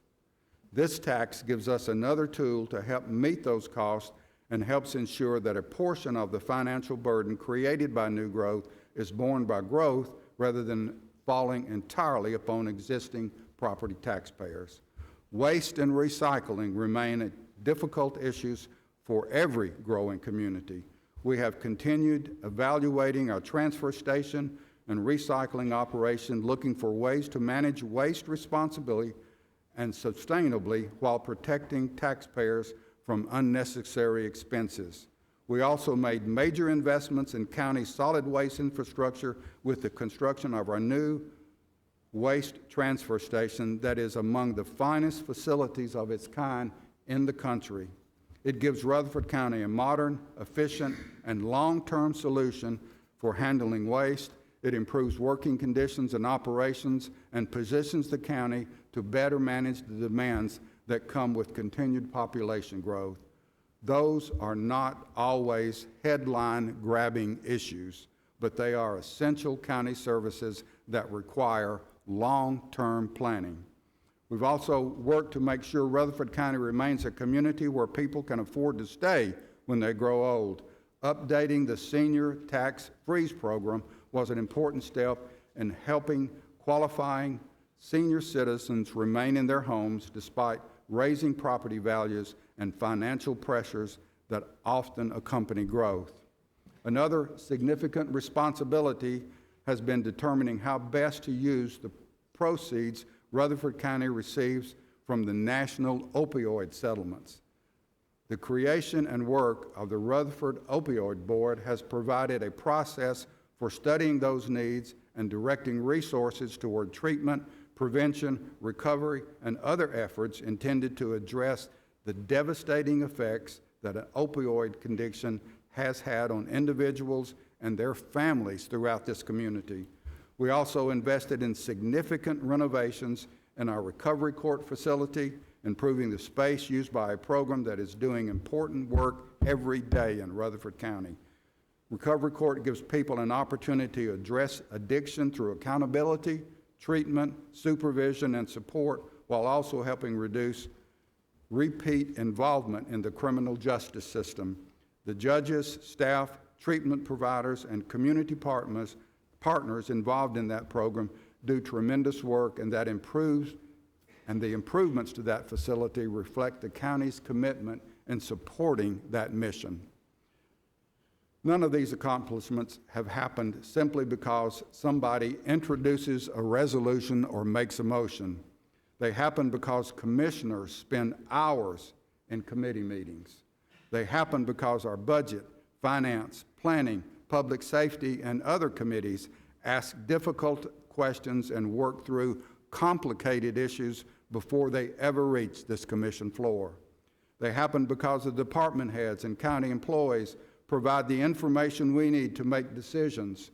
They happen because citizens show up, call us, email us, disagree with us, and support us and remind us who we ultimately work for. There have certainly been disagreements during my time as your chairman. There should be. 21 commissioners representing different parts of the county in a county this large are not going to agree on everything. But I have always believed that disagreement does not have to mean dysfunction. What matters is whether we are willing to listen to one another, debate the issues, make a decision, and then move forward together in the best interest of Rutherford County.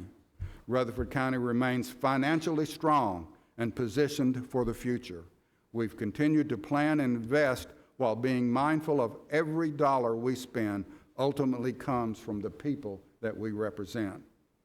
As I leave this chairman's seat, there are major projects still ahead. The jail and public safety complex will require significant work into the future. Transportation will remain a challenge. School construction will continue. Growth will continue to test our infrastructure. Solid waste and recycling will require long-term solutions, and future commissioners will face issues today that we cannot yet anticipate. That is the nature of local government. The work is never fully finished, but I believe we are handling those responsibilities forward from a position of strength. I want to thank you, my fellow commissioners, for the trust you've placed in me as your chairman. I appreciate the professionalism, friendship, spirited debate, and commitment each of you brings to this body. I also want to thank Mayor Carr, our elected officials, our department heads, our county attorney, our finance department, our county clerk, and commission staff, and the thousands of Rutherford County employees who actually carry out the work we vote on in this very room. Most importantly, I want to thank the citizens of Rutherford County for allowing all of us the privilege of serving them. Rutherford County has changed tremendously, and it will continue to change, but the qualities that have made this such a special place, strong communities, good schools, safe neighborhoods, opportunity, and people who care about where they live are worth protecting. My hope is that we continue to grow, not simply for the sake of becoming bigger, but that we continue working to make Rutherford County better.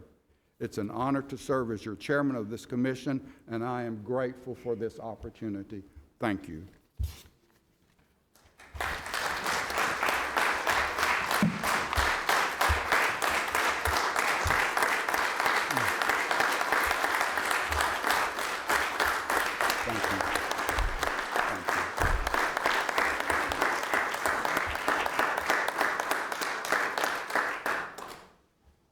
We're going to recognize now a series of things, and I'm not sure how this is going to play out, and Nick is probably going to try to correct me as I screw this up a little bit, but I want to recognize some individuals that have been servants and special to the county. First is Joe Carr, Mayor Carr. I don't believe he's in the room right now, but thank you for your service to this county. Sheriff Mike Fitzhugh. I think Mike has been with the Sheriff's Department for 30 some odd years and has been sheriff for 10 years. Sheriff, thank you for your service to the county. We appreciate everything that you do. Anything you'd like to say?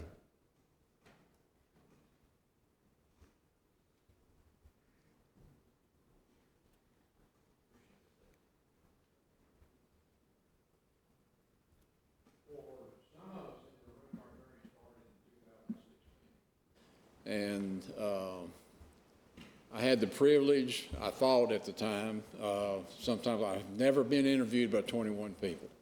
That was my first experience of going through an interview process like that.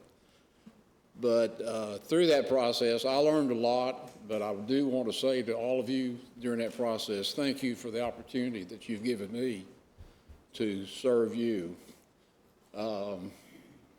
Through the other two election cycles, of course, a few faces have changed here, but I appreciate each and every one of you in working with us at the Sheriff's Office.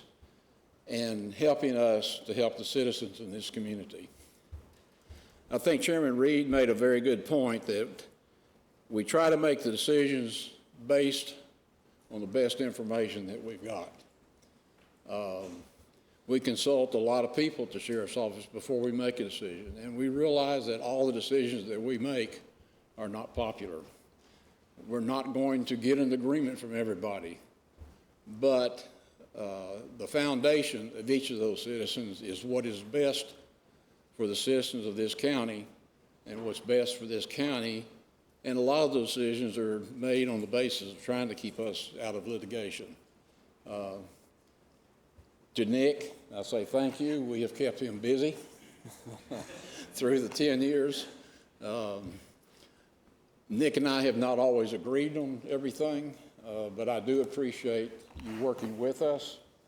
And I spent 8 days in federal court with Nick. It's 8 days that I'll never get back in my life. And one thing I would say to you all, if you ever have the opportunity to go to federal court, don't do it. It's not fun. So, but I appreciate everything you did through that. We had some soul searching during those times, but thank you, Nick. I appreciate you for that. Again, thank each and every one of you. I wish you the best in your endeavors. Next 4 years, a lot of change is going to happen because of commissioners coming on. I pray that each of you will take counsel, make decisions that are best for the community as you've done in the past. Thank you for all you've done for us. Thank you. Thank you, Sheriff.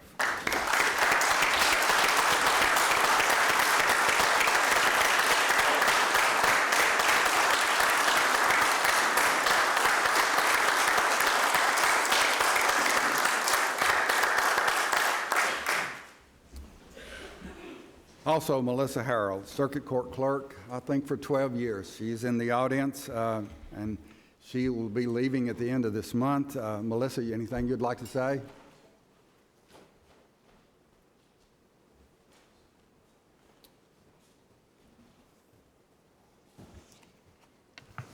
Where's the microphone? I'm used to that one up here. It's gone. See, we're moving on up already. Well, I just want to thank everyone for, it has been an incredible honor serving Rutherford County, and it is my hometown. I grew up here. I went to Bellwood School, went to Central, went to Riverdale. So it's truly an honor to see our county grow and become such a great place. I'm going to leave here with a heart full of gratitude for the people that I've met, the friends that I've made, the memories that have come along the way, and it's just truly an honor. Also, I want to thank each and every one of you because, whew, what a job y'all have. And you all, some of you have guided me and give me direction. I know I've called on McAdoo several times, and the sheriff even, thank you for your help. His guys have helped us many a times. Nick, we have walked a few paths together and learned a lot from him, and he has guided us, and he's come over to our office a lot. So I wish you all the best, and I got the best faith in all of you. I think it's going to be wonderful, and I think you all do a great job. So thank you for everything that you all do. And I'm going to my new grandbaby, that little one that was escorted out. That's where I'll be.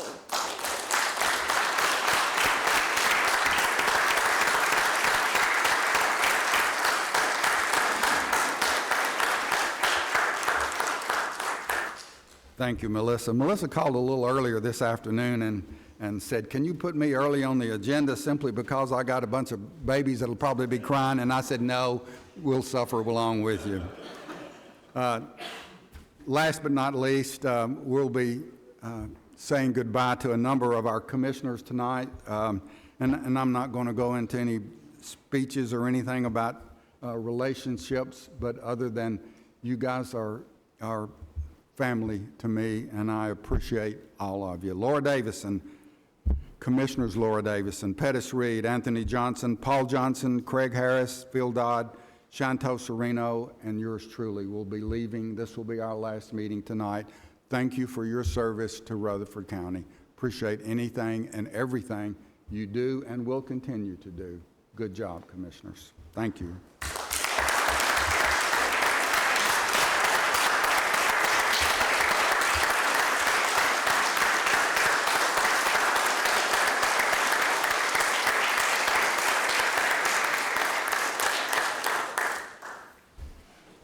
In addition to those leaving, we've got some individuals that are coming aboard. And I'm going to recognize our Chairman Pro Tem, Trey Gooch, and he's going to lead us through that process.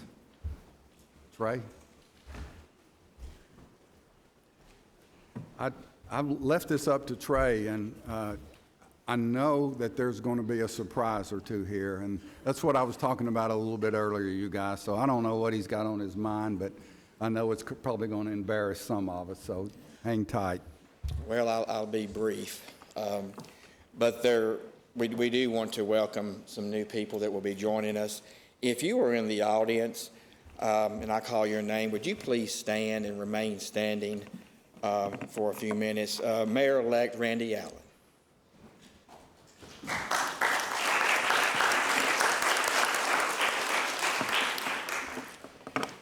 One thing that we've already got on a good relationship, basically due to our hairstyle. Sheriff-elect Kenneth Barrett.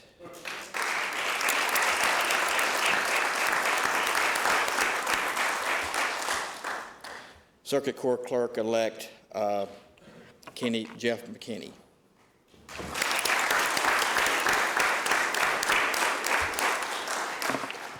Is District 5-elect Commissioner Jeff Crum.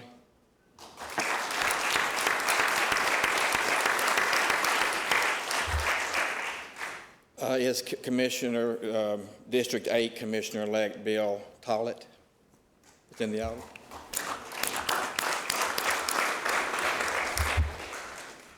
District 11 Commissioner-elect Wayne Sharp.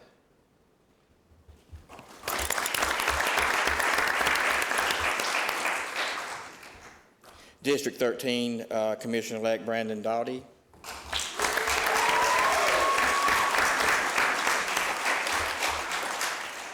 Brandon, you would soon learn my sense of humor. I was going to make a middle school joke about you, but I'll wait.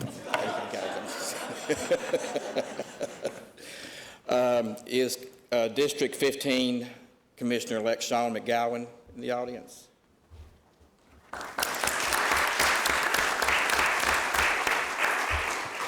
District 16 Commissioner-elect Kathy Watts.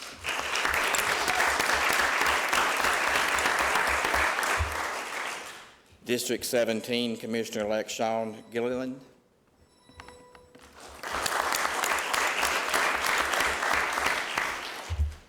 And District 21 Commissioner-elect Dr. Laurel Clark.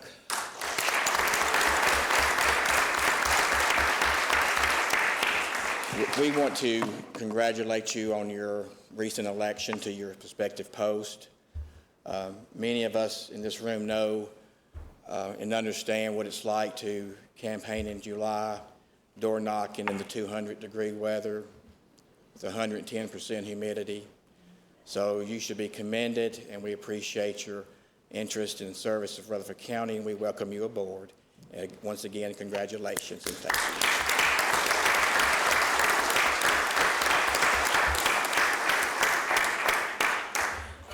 And if you would indulge me, Mr. Chair, would you come down to the well, please? I knew this was coming next.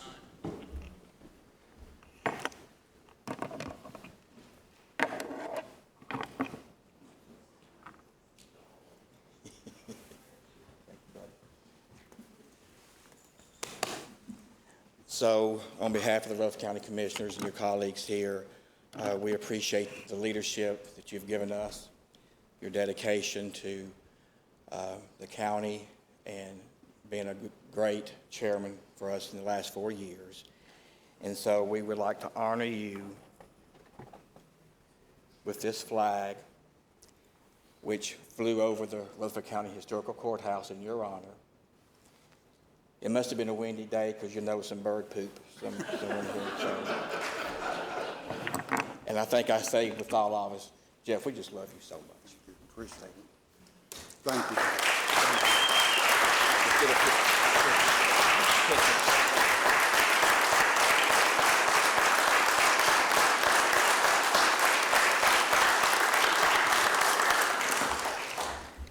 Thank you.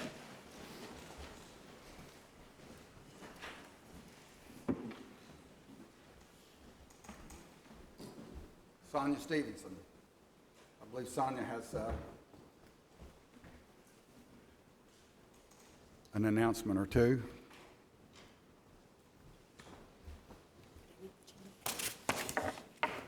So you'll have to forgive me, I'm not used to reading resolutions, so if I have to slow down or catch my breath, bear with me. But we're doing something different this time around. We wanted to recognize those individuals who are retiring. And as part of that process, I got the opportunity to sit down and meet with several of them, talk about what their experiences were with the county, you know, what they would like to see happen in the future, what their hobbies were, different things. And so at this point, I'd like to, I don't know if you can stand long enough for me to read it, but if Commissioner Reed, if you'd like to come up here with me. The first resolution is in honor of the retirement of Pettis Reed. It says, whereas Pettis Reed is a lifelong native of Rutherford County whose roots run deeply through the soil, heritage, agriculture, and traditions of this community. And whereas public service was instilled in Commissioner Reed from an early age through his family, including his great-grandfather and grandfather, who each represented this district in the old county court, teaching him the importance of giving back to the community that had given so much to his family. And whereas in 2010, Mayor Bernice Burgess appointed Commissioner Reed to the Rutherford County Planning Commission, beginning a remarkable period of service to Rutherford County that continued for 12 years. And Commissioner Reed later answered the call to serve as a member of the Rutherford County Board of Commissioners. And whereas throughout his tenure, Commissioner Reed served in numerous leadership capacities, including Chairman of the Public Safety Committee, Chairman of the Planning Commission, Vice Chairman of the Rutherford County Board of Commissioners, Vice President of the Steering Committee, Chairman of the Agricultural Committee, and member of the Health and Education Committee.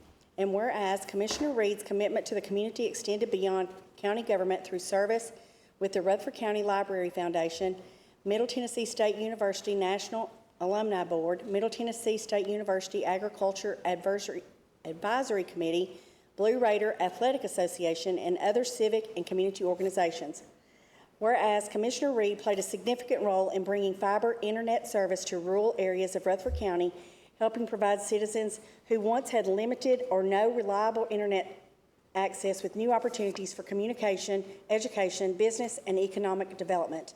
And whereas among Commissioner Reed's most enduring accomplishments was his leadership in the creation of Rutherford County's rural public health and safety buildings, resulting in 5 facilities serving rural communities and providing critical emergency services that have saved lives and protected property. And whereas Commissioner Reed also provided leadership during the COVID-19 pandemic, worked to strengthen public safety and increase the number of full-time firefighters serving a growing county, and contributed to difficult decisions necessary to meet significant county needs, including funding for a forensic center.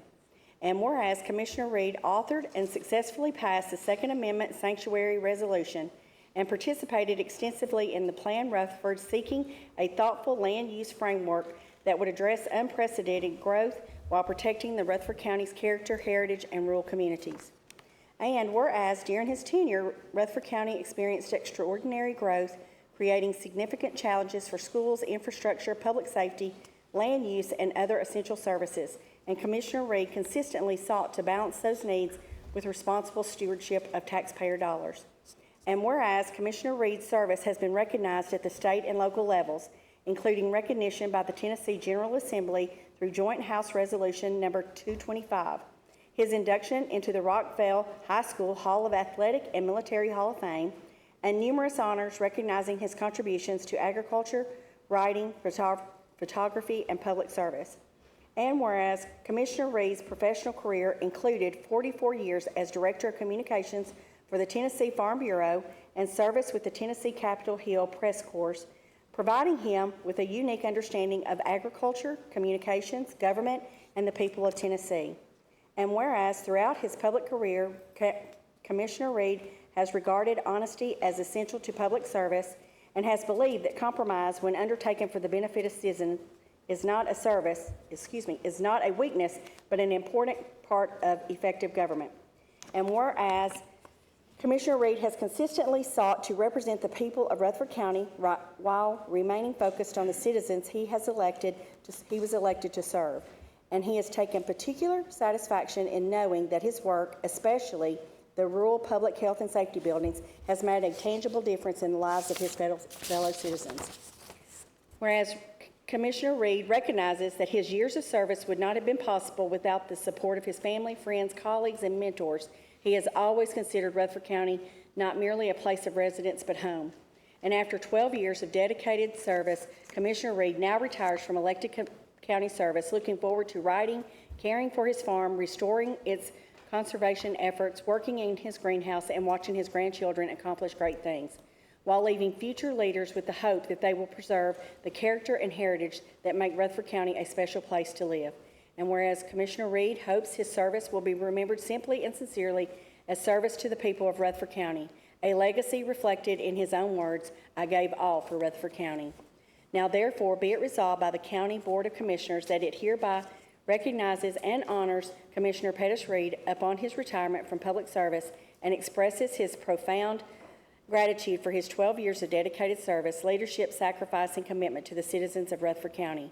Be it further resolved that the Rutherford County Board of Commissioners recognizes Commissioner Reed's lasting contributions to rural Rutherford County, particularly his leadership in establishing the public health and safety buildings, expanding rural broadband access, strengthening public safety, supporting agriculture, and working to preserve the county's character and heritage amid the extraordinary growth. Be it further resolved that this board acknowledges County Commissioner Reed's lifelong love for Rutherford County, his commitment to honest and responsive government, and his sincere desire to give back to the community that shaped him and his family. Be it further resolved that the Rutherford County Board of Commissioners extends to Commissioner Reed and his family its sincere appreciation and best wishes as he begins his retirement, with the hope that the years ahead will provide abundant opportunities for writing, farming, conservation, family, and time with his grandchildren. Resolved this 26th day of August 2026. We have a motion and a second. All those in favor, please say aye. Aye. Motion passes.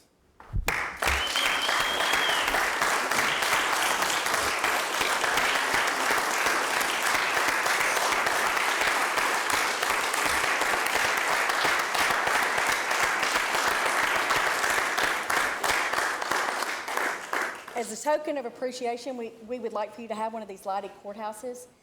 There were only so many of these made. These were the original courthouse replicas.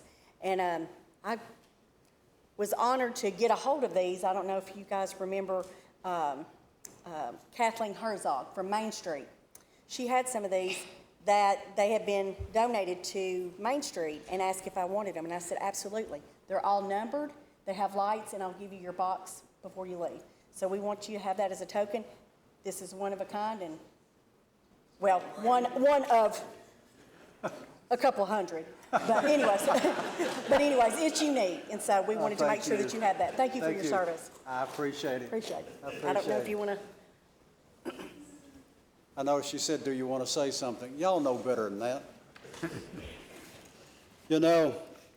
You have 3 minutes. 3 minutes, okay. Time it. I've done that to too many people up here. Let me just say, it's very appropriate that it's the courthouse. I told the Planning Commission here Monday, I said, my favorite movie is The Field of Dreams. And any of you that ever watched that movie, when it comes to the end and he finds out, build it and he will come, there's not a guy sitting in here that has ever watched that movie, didn't get a tear or end up crying whenever you see that, and he finds out it's his father.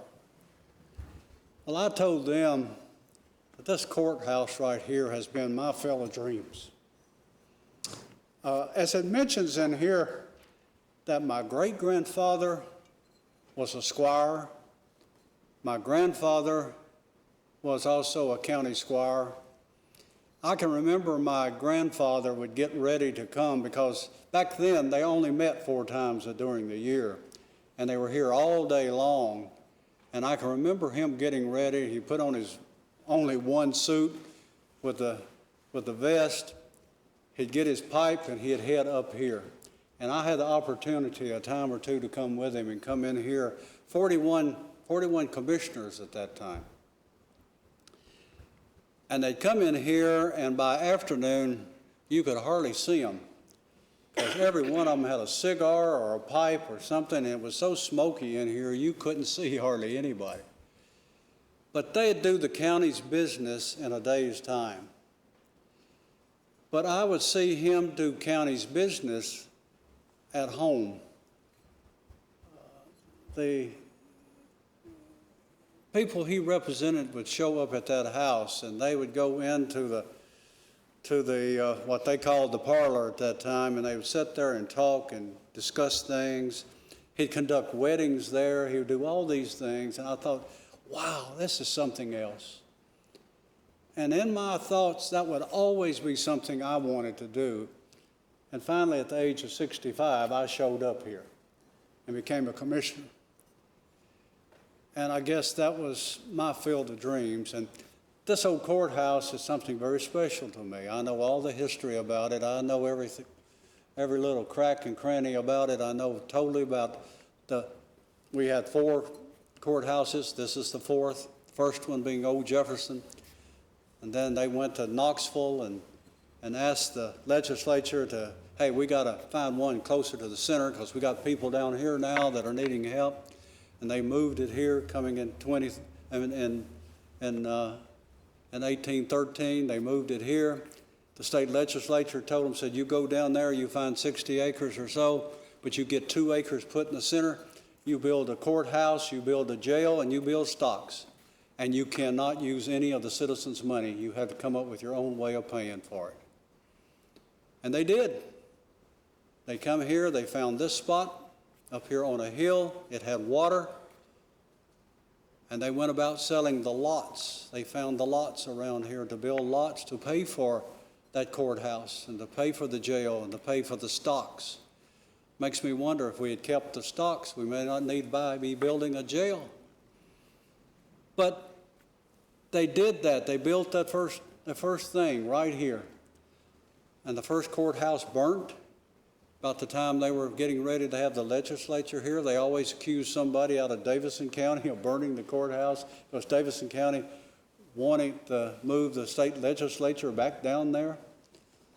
But Rutherford County was always thinking of a way to fix that. They went to the new Presbyterian church over here, put a floor up in the balcony area where they'd have the upper level and the lower level, and had the legislature. Davy Crockett shows up. He's there as one of the state representatives.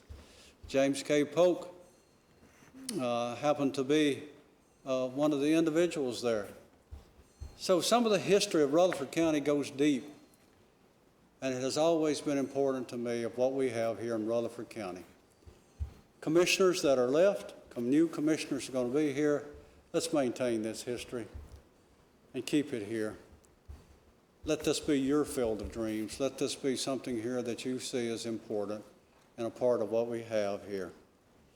I appreciate this. These have been 12 important years, but I'm ready to, as my granddaddy always says, once you have nothing else to say, nothing else to accomplish, get on your horse and go back to the farm. Well, I'm getting into my Tacoma out here and going back to the farm.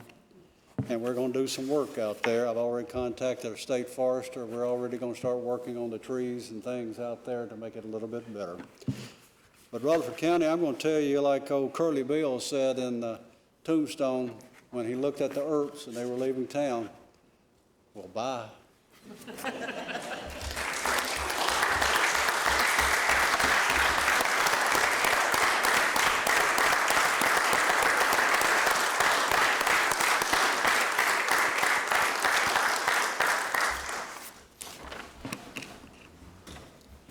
Next Next, I would like to invite Commissioner Paul Johnson to come up, please.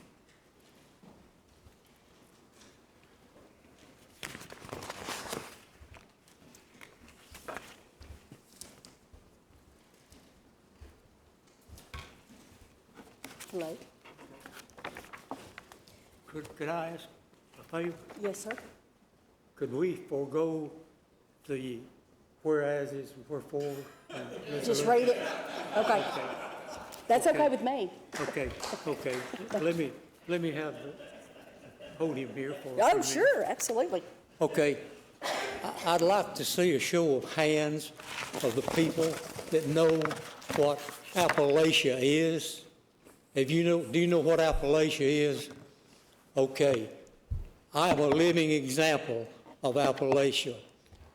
My father was a coal miner in Dicko, Kentucky. I was born in 1937. I am the 9th of 9 children. 7 of us lived. I had a 16-month-old brother that passed away, and I had a brother that was still born. Okay, so I'm the 9th of 9 children. My dad was paid off. We lived in a house that belonged to the coal company. His credit card was a little metal chip called script. Paid for the rent on the house and groceries and everything else. Story, I owe my soul to the company store. That's really true in that situation. All right, like I said, I was the 9th of 9 children, and my family was so poor, and you can't make stuff like this up. My family was so poor, they had ran out of names for me, all right? So the coal company had their doctor. His name was Paul Brooks Johnson, okay? So my dad convinced my mother, said, hey, we might as well just go ahead and name him that. So that's my name, Paul Brooks Johnson. So I have led one blessed life. I made up my mind when I was a sophomore in high school that I wanted to be a Tennessee Highway Patrolman. One of my teachers, her husband, was a motorcycle Tennessee State Trooper. That's what I made up my mind. I wrote a letter. I wrote in other words, I wrote this on the New York State Patrol, and that's what I made up my mind to do. So it took me 4 years and 3 months to get on. All right, so October the 1st, 1962 was my first day as a Tennessee Highway Patrolman. I made a deal with God. I said, Lord, I said, if you let me just live to retire, I'll be one of the happiest little pigs in the pen you've ever seen. Okay, little did I know that 22 years and 4 months later that I would be named as the colonel of the Tennessee Highway Patrol, in charge of a $26 million budget, 600 personnel, 300 troopers, and 300 civilians, all the way from Memphis to Fall Branch. I have had the opportunity to see Martin Luther King in person twice, and I was on a detail when John F. Kennedy was in Nashville. I was on the lawn of the mansion, standing guard when he was there, and I had the privilege of being on the detail, transferring James Earl Ray from Brushy Mountain to Nashville when he was transferred. And I have lived a blessed life, and I never had the idea that I would be standing in this place here, as precious as it is, serving the people of Rutherford County. And I am so thankful 20 years that I have served that I have voted my conscience, what I felt was for the benefit of everybody else. And I tell you what, I jokingly make the remark about guardian angels. All my situations, I've worn out quite a few. And when I know, I keep in touch with God. He has a problem when he needs to replace a guardian angel for me, because when he stands before the group and he says that he needs a volunteer, and then one little young fellow will pop up and say, well, who is it? And when he gives him my name, the response is, please, Lord, not him. So I am so thankful and humble and grateful for the opportunity that I have had. And my last remark is, God bless Rutherford County, the state of Tennessee. I've also served in the military. I'm a military man, and that's it. So I think that's a whole lot better than a whole lot of whereases and whereases. Thank you very much. You're welcome.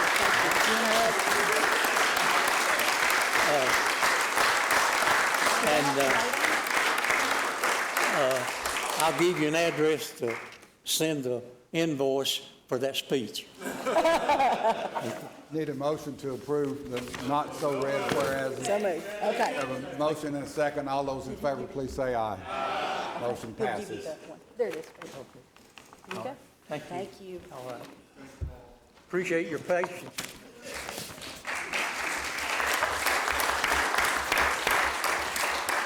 Commissioner Sereno? Commissioner Sereno?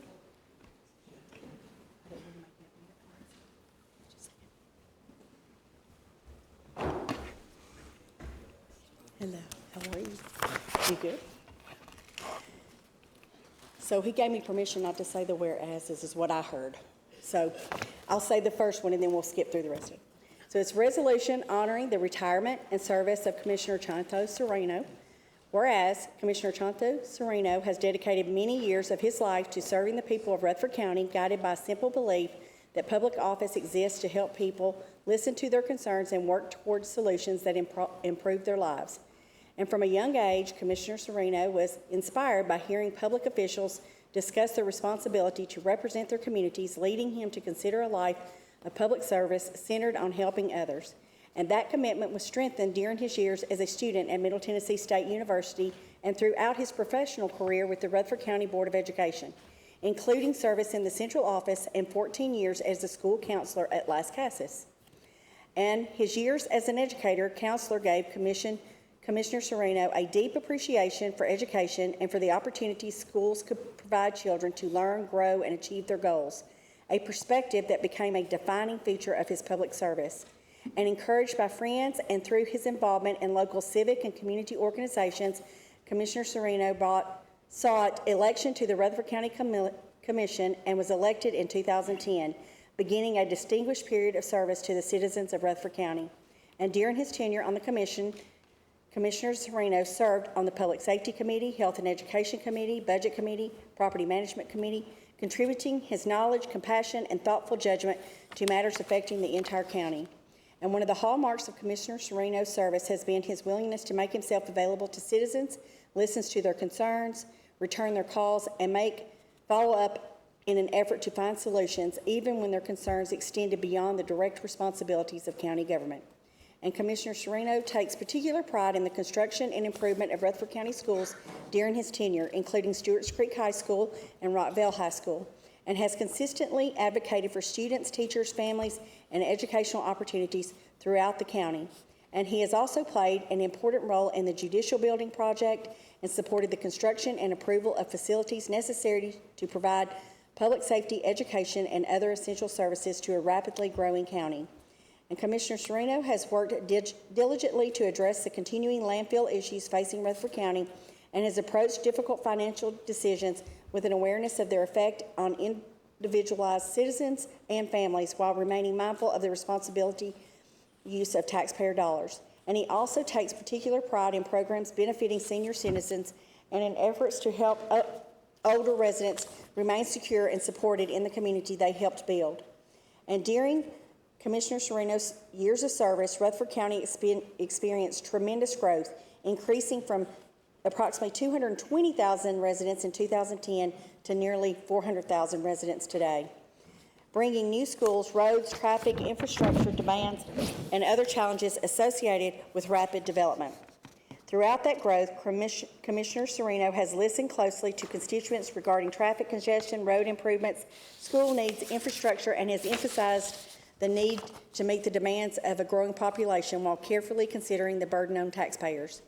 And Commissioner Sereno has received numerous recognitions for his service in humanitarian efforts, including a humanitarian award during his service with the Board of Education, a Main Street Service Award, recognition for assisting the youth group of Rutherford County with scholarship assistance, and recognition from the Laotian Ministry of Education for providing books and educational resources. And his commitment to community service has extended well beyond county government through involvement with organizations including the American Red Cross, Main Street Domestic Violence Services, Salvation Army, St. Clair Senior Center, the Retired Teachers Association, the Laotian Soccer Club, Tennessee Foreign Language, and the Indochina Resource Center. And Commissioner Sereno's dedication to education and service also has international roots, including work in Laos, assisting schools, helping American missionaries learn the Lao language, participation in international health and wellness efforts, and service to Southeast Asia refugee communities, experiences that helped him build bridges between cultures and communities.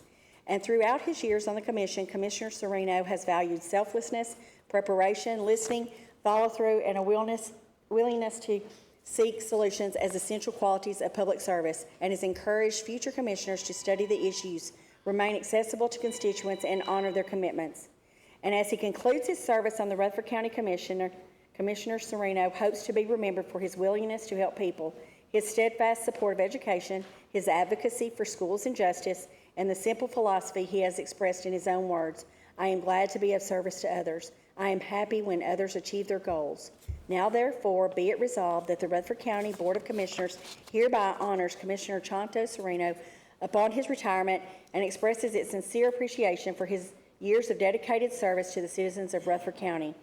Be it further resolved by the Rutherford County Board of Commissioners that it hereby recognizes Commissioner Sereno's lifelong commitment to education, his service as an educator and school counselor, his advocacy for children, schools, families, and senior citizens, and his thoughtful attention to the public safety, infrastructure, financial, and growth-related needs of Rutherford County. Be it further resolved that the Rutherford County Board of Commissioners further honors Commissioner Sereno and for his extensive community and international service, his humanitarian efforts, and his enduring commitment to listening to citizens and helping others achieve their goals. Be it further resolved that the Rutherford County Board of Commissioners extends its heartfelt gratitude and best wishes to Commissioner Sereno as he begins his retirement, including time for travel, family, friends, and a hope for return to Laos, that his legacy of service, compassion, education, and advocacy shall remain an enduring part of the history of Rutherford County. Resolved this 26th day of August, 2026. We have a motion and many seconds. All those in favor, please say aye. Aye. Motion passes. Would you like to say it?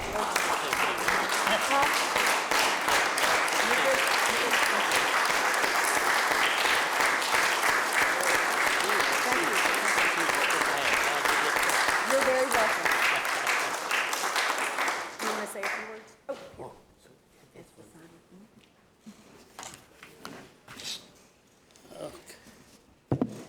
Well, thank you so much.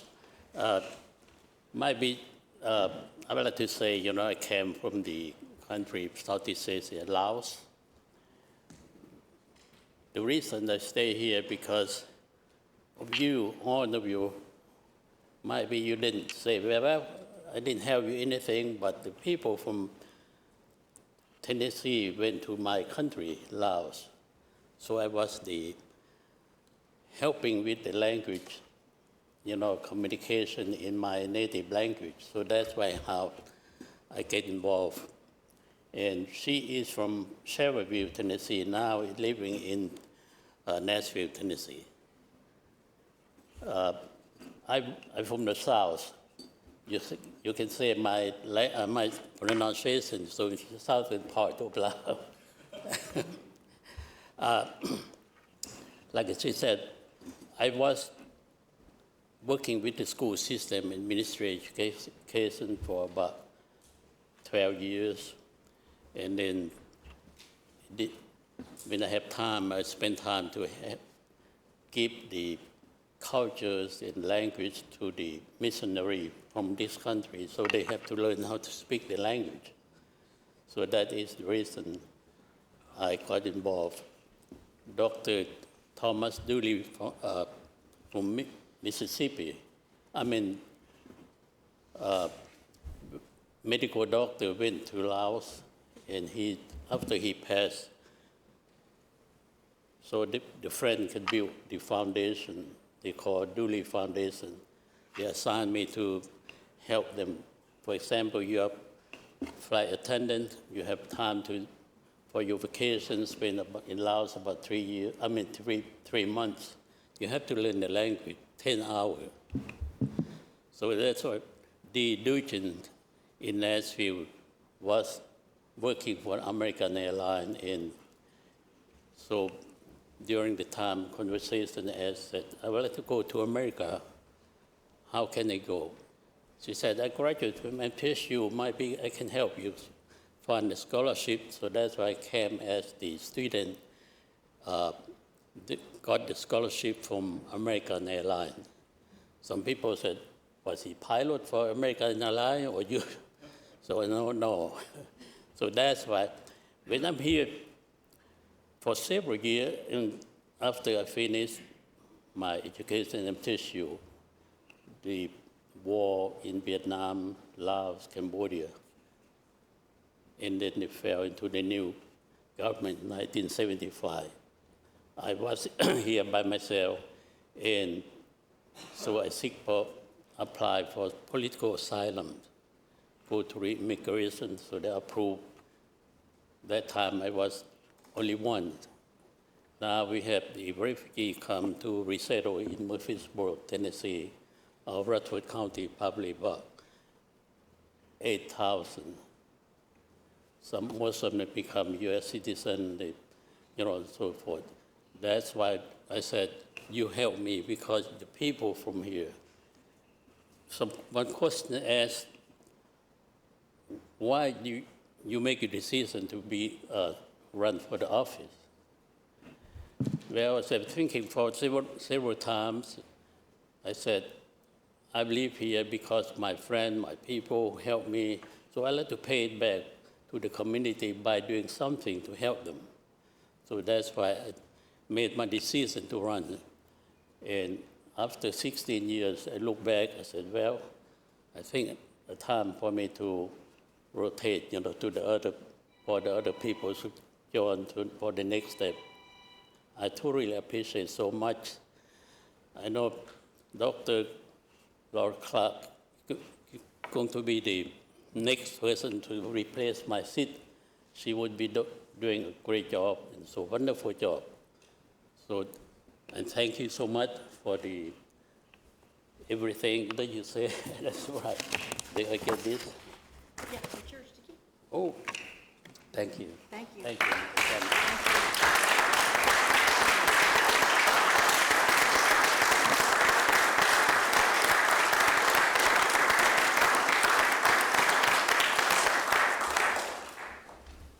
And at this, Mr. Chairman, could I have just one more minute?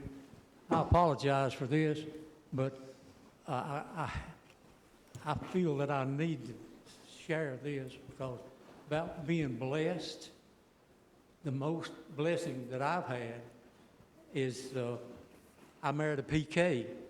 That's a preacher's kid. Okay, we will be celebrating our 61st wedding anniversary in October. Thank you very much.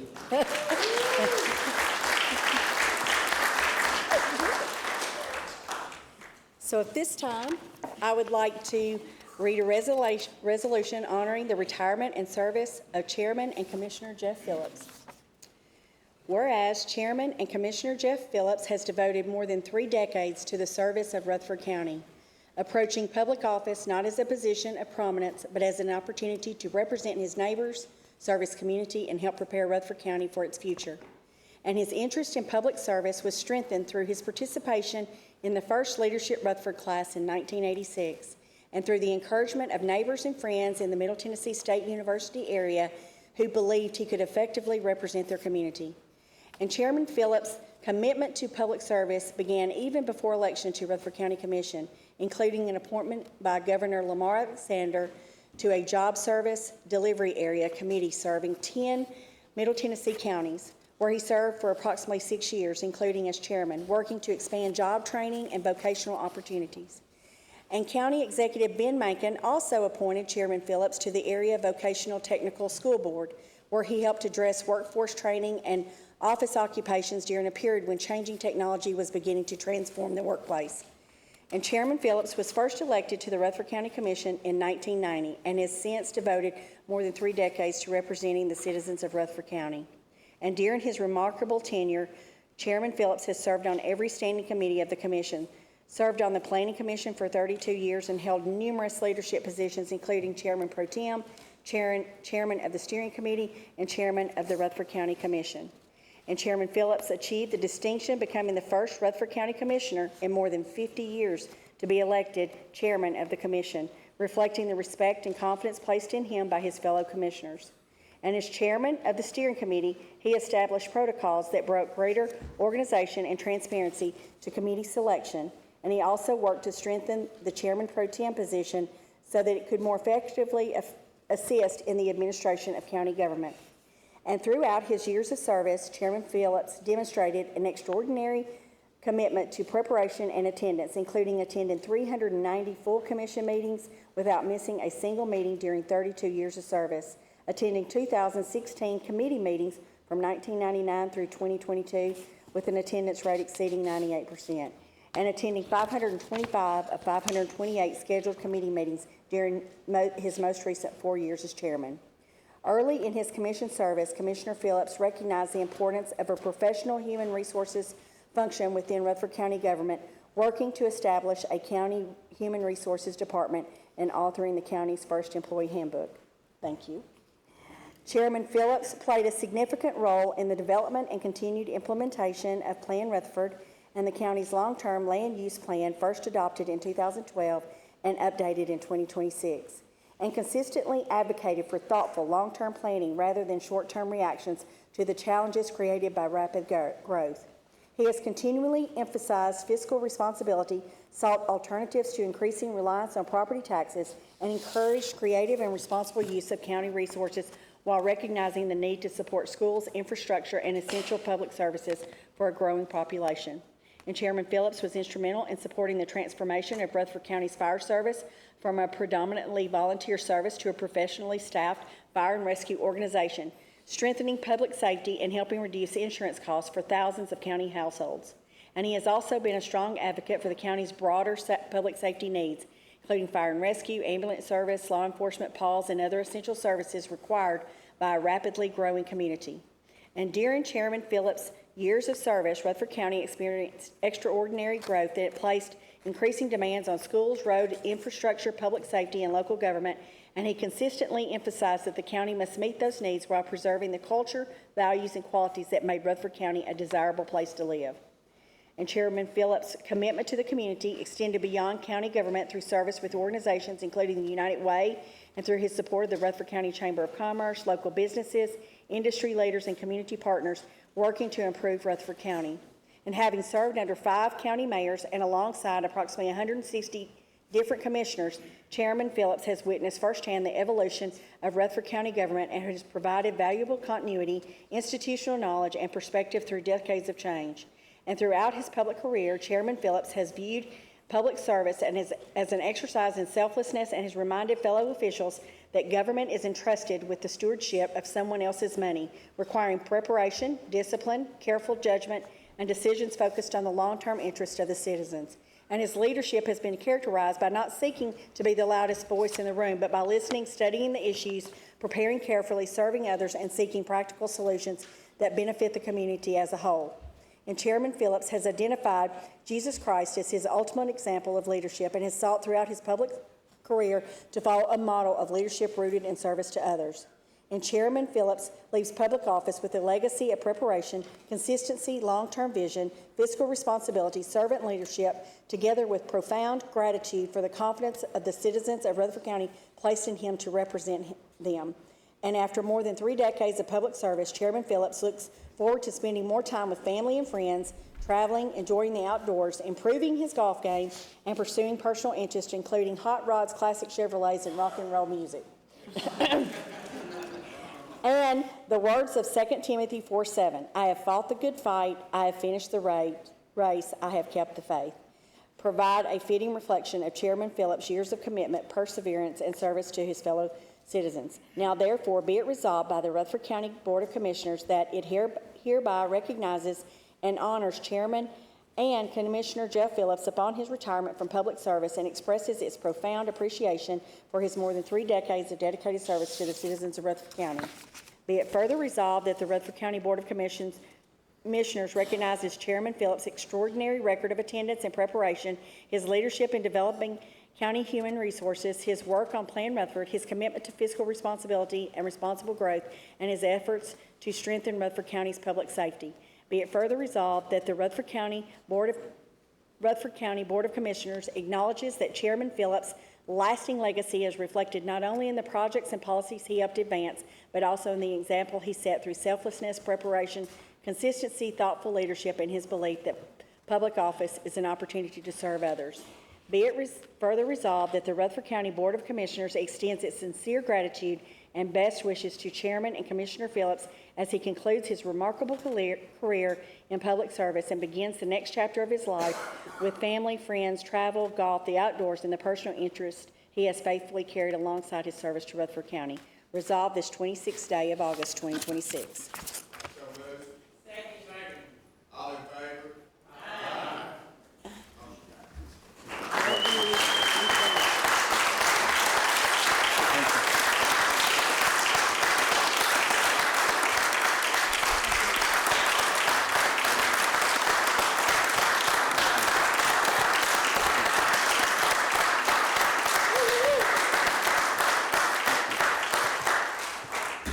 This has gone on a little bit longer than I anticipated it to go.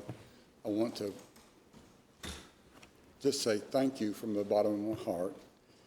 There have been relationships that we've developed together that goes beyond friendship, and I will carry that to the grave. All I have to say is thank you for allowing me the opportunity to serve the citizens of Rutherford County. I love you, I appreciate you, and I'll never forget you. Thank you.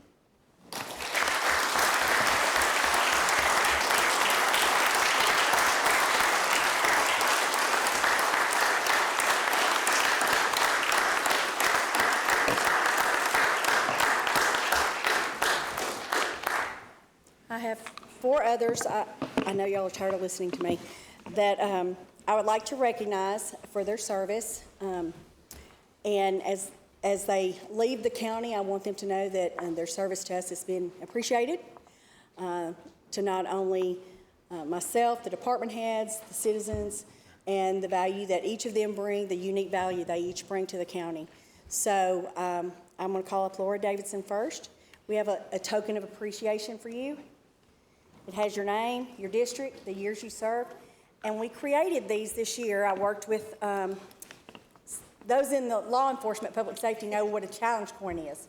I created Rutherford County's first challenge coin for commissioners. Thank you. And so it says on one side, it has the county logo, and on the back side, it says, if I can read it, wait a minute, let me get it right. I can't see it either, don't look at me. It says, proudly serving Rutherford County, duty, honor, and service, and it has the 3 stars for the state of Tennessee. So there's a box that you can keep that in as a token and a memory of your time with the county. Thank you so much. I appreciate it.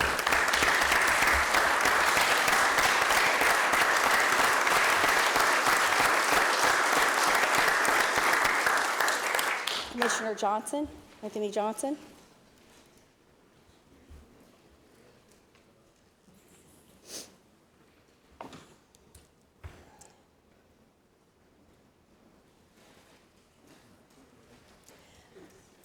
Hello.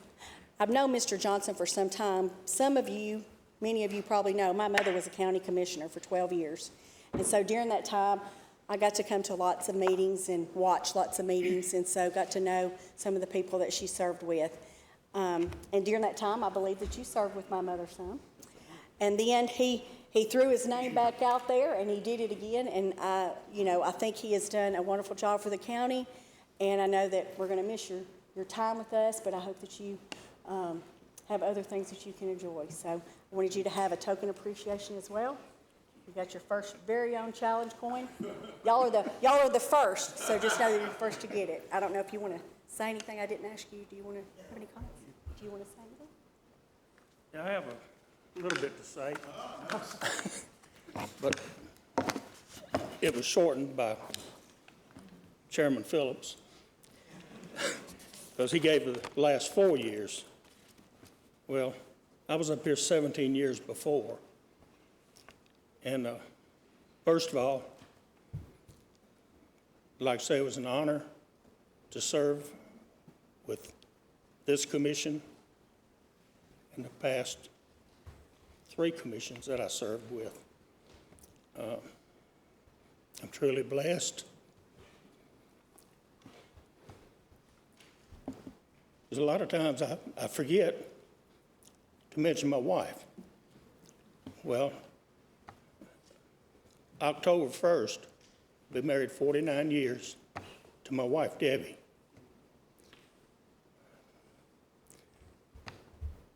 I know she's watching. She doesn't always let me know she's watching, but she does. And I just really appreciate her backing me to come back to the commission, as well as when I served the last 17 years. But Mr. Chairman Phillips alluded to what we had done this last 4 years, and it was a great deal. Some people have asked me in Smyrna, that's where I'm from, that's who I basically represented, but I represent the whole county. I'm county commissioner.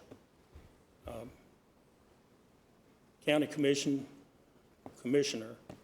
is a title, and that's all it is. And I want you, all of you new people, and the old ones that don't already know, that's a title. It doesn't make you anybody other than somebody that has a job to do to serve this county well. That's what you're elected to do. You take a groundhog and put him in a tuxedo, you still have a groundhog. And by that I mean we're all the same. We're all the groundhogs. None of us are any better than any of the rest of you. Any of you that had the opportunity, or that I had the opportunity to meet, I tried before every meeting to go out and meet people in the audience and tell them that I appreciate them being here, because I did, and I do. But anyone that did meet me can tell you and verify that first thing I tell them is, they'll say commissioner or sir. No, I'm Anthony. Up here at the county commission, that's fine. You can call me commissioner, but out there, I'm Anthony. I'm one of you. When I'm up here, I'm still one of you, and I represent you. But in 1993, well, first of all, I'm an Army veteran. In 1993, I had a passion that was coaching and umpiring youth sports, 14 seasons. Well, then I was elected to the county commission. I took Jerry Oxer's place when he went to the town of Smyrna. So that explains the 21 years, the extra year. I took a year of his seat.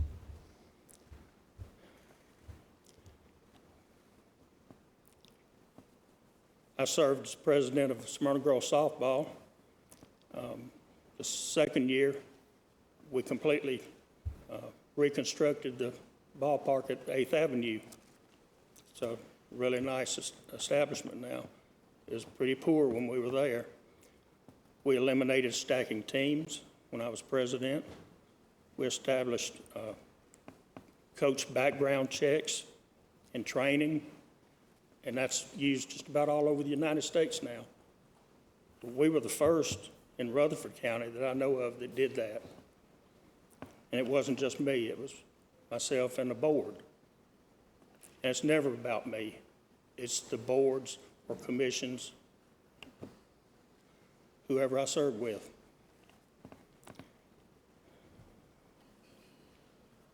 I successfully fought in 1992, the establishment of the new town of Florence.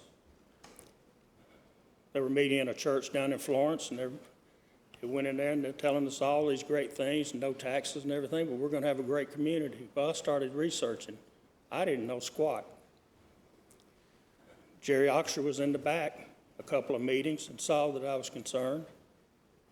And eventually they quit meeting because they got so mad because I would rebuke the lies they were telling or the misinformation. So finally, after newspaper clippings about that thick that I gave my son about a month ago, they dissolved that effort. I filled District 10 vacancy for Jerry Oxer in 1993.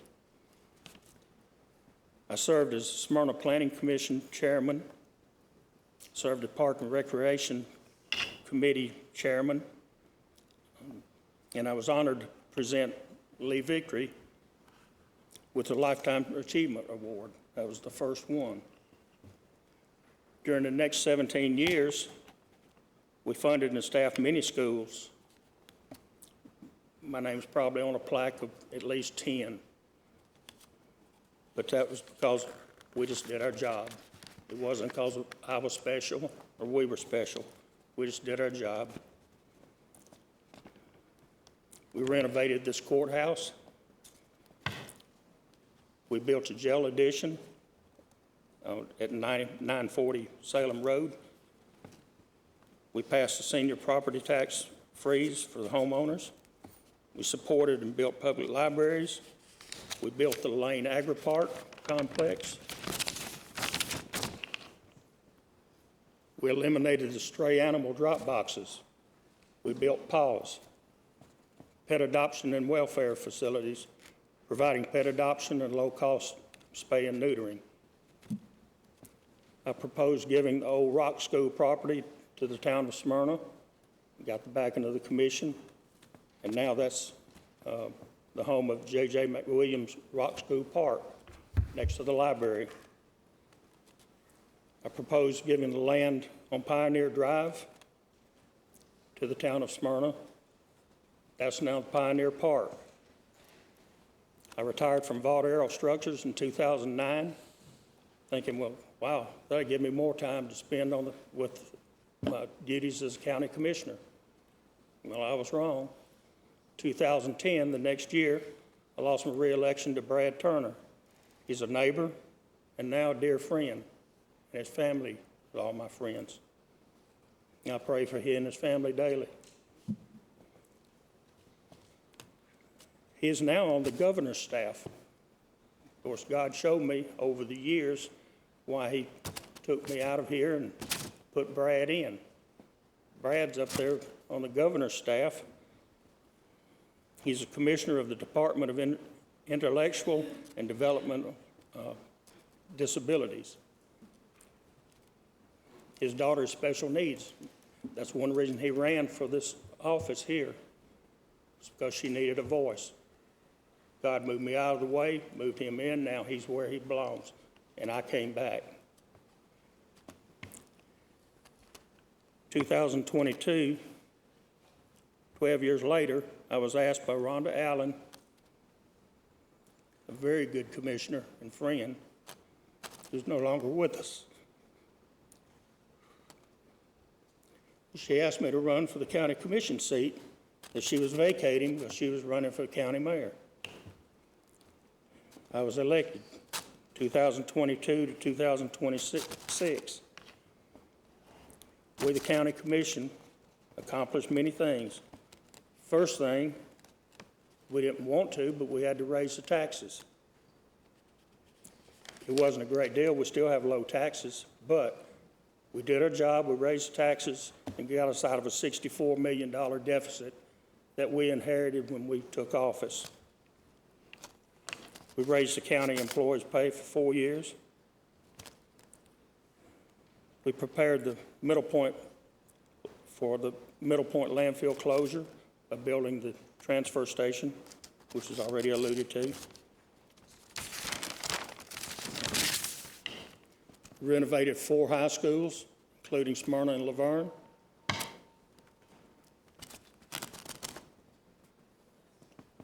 We funded the property at Lee Road through the, well, jointly with the Board of Education for the new high school. We're in the process of finishing up the state-of-the-art 6-state regional forensic center in Smyrna. We're building now a new EMS station in Smyrna. We've added additional parking, and a second drive-through lane is being built now at the county court clerk's office in Smyrna. We funded the Smyrna senior citizens' request for a capital building campaign for 3 years. We funded their operational contribution request that's yearly. We've achieved 3 AAA bond ratings. That was done through conservative budgeting. Now we have a $1 billion budget, right at a $1 billion budget. We've done all of this by making the hard decisions. That was our job. New commissioners and commissioners that are returning, that's your job. Please do your job. As I end 21 years of being on the county commission tonight, I leave knowing that Rutherford County is in better shape than it was in 1993 when I first came on. And I know it's in better shape than it was 4 years ago when I came back.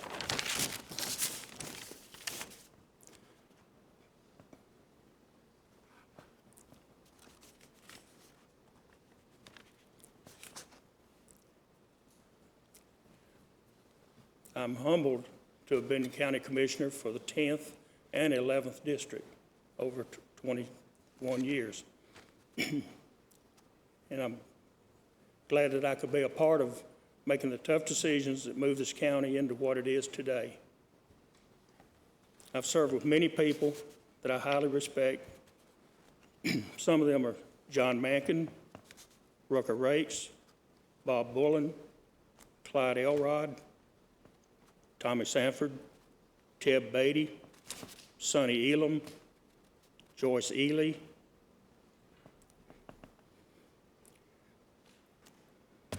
Faye Elam, School Superintendent Elam Carlton, Bart Smith, Tina Jones, Robert P., Paul Johnson,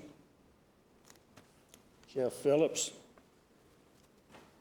Alan McAdoo, Ed Elam. And one person I really cherish my time with was Mr. Willie Brandon. Many of you don't know who he was, but he was our custodian here for many years.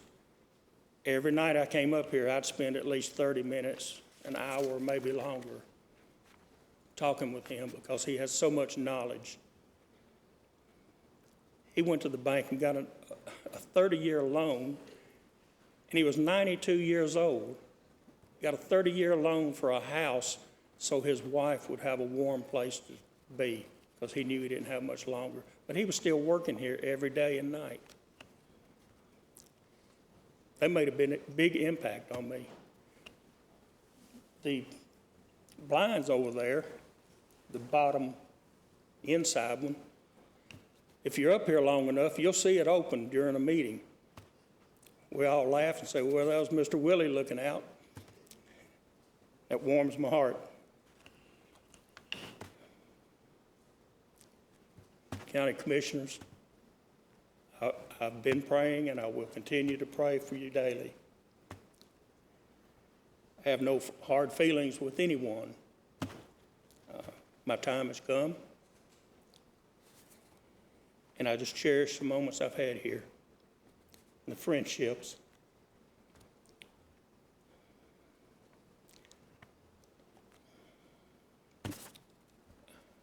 I was going to take a different direction tonight, but I just have to give some grace. But just say,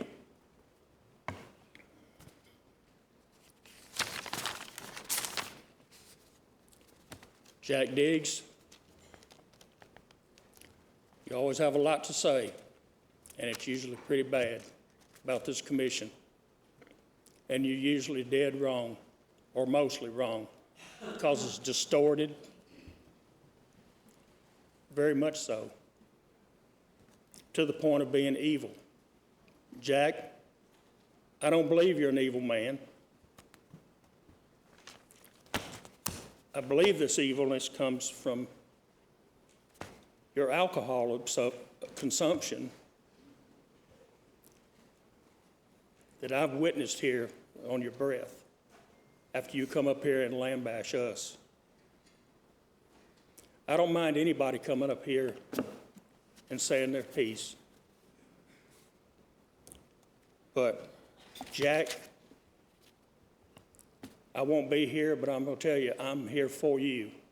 If you want help, you need to go into recovery, you need a sponsor, I'm there for you if you need me. But think about what I'm saying, that you have to make the first move. This was all just blank papers. But I appreciate all of you. I'm sorry it took so long, but I knew that most of you don't have a clue who I am. And the people of Smyrna, this is part of what I've done with this commission and past commissions to help the city of Smyrna and this great town of the great county of Rutherford County. So God bless you. I'm praying for you daily. Thank you.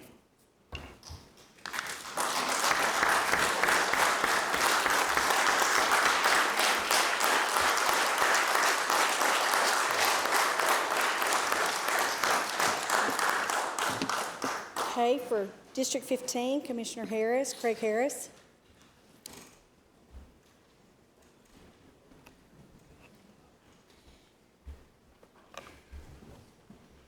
You've been on the commission for these last 8 years, and we wanted to make sure that you had a memory and a token. So thank you for your service. Thank you for being with us. And thank you. Say anything. How do you follow that? I mean, I am thankful for all of it. I enjoy my good times with some. I enjoyed my fights with some. I mean, it's been an experience.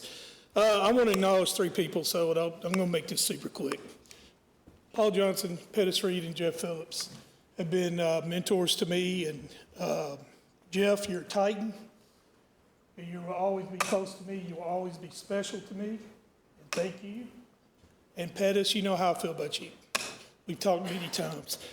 Paul, you just say it like it is, man. That's all I can say about you. And thank you for all you've done for me. I appreciate it. I mean, I could say something to everybody. I can say, Piercy, some of the best fights I've ever had in my life.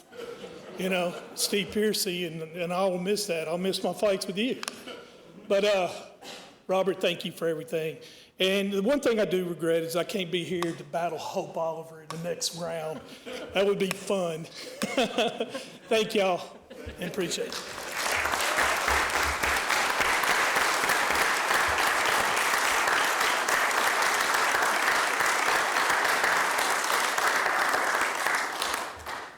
Last but not least is District 16, Phil Dodd.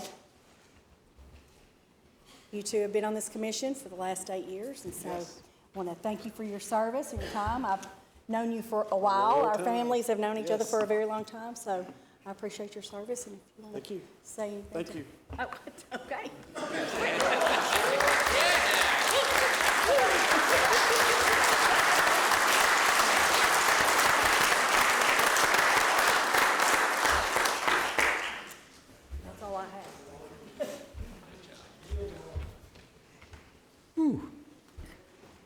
That's it, you folk, everyone.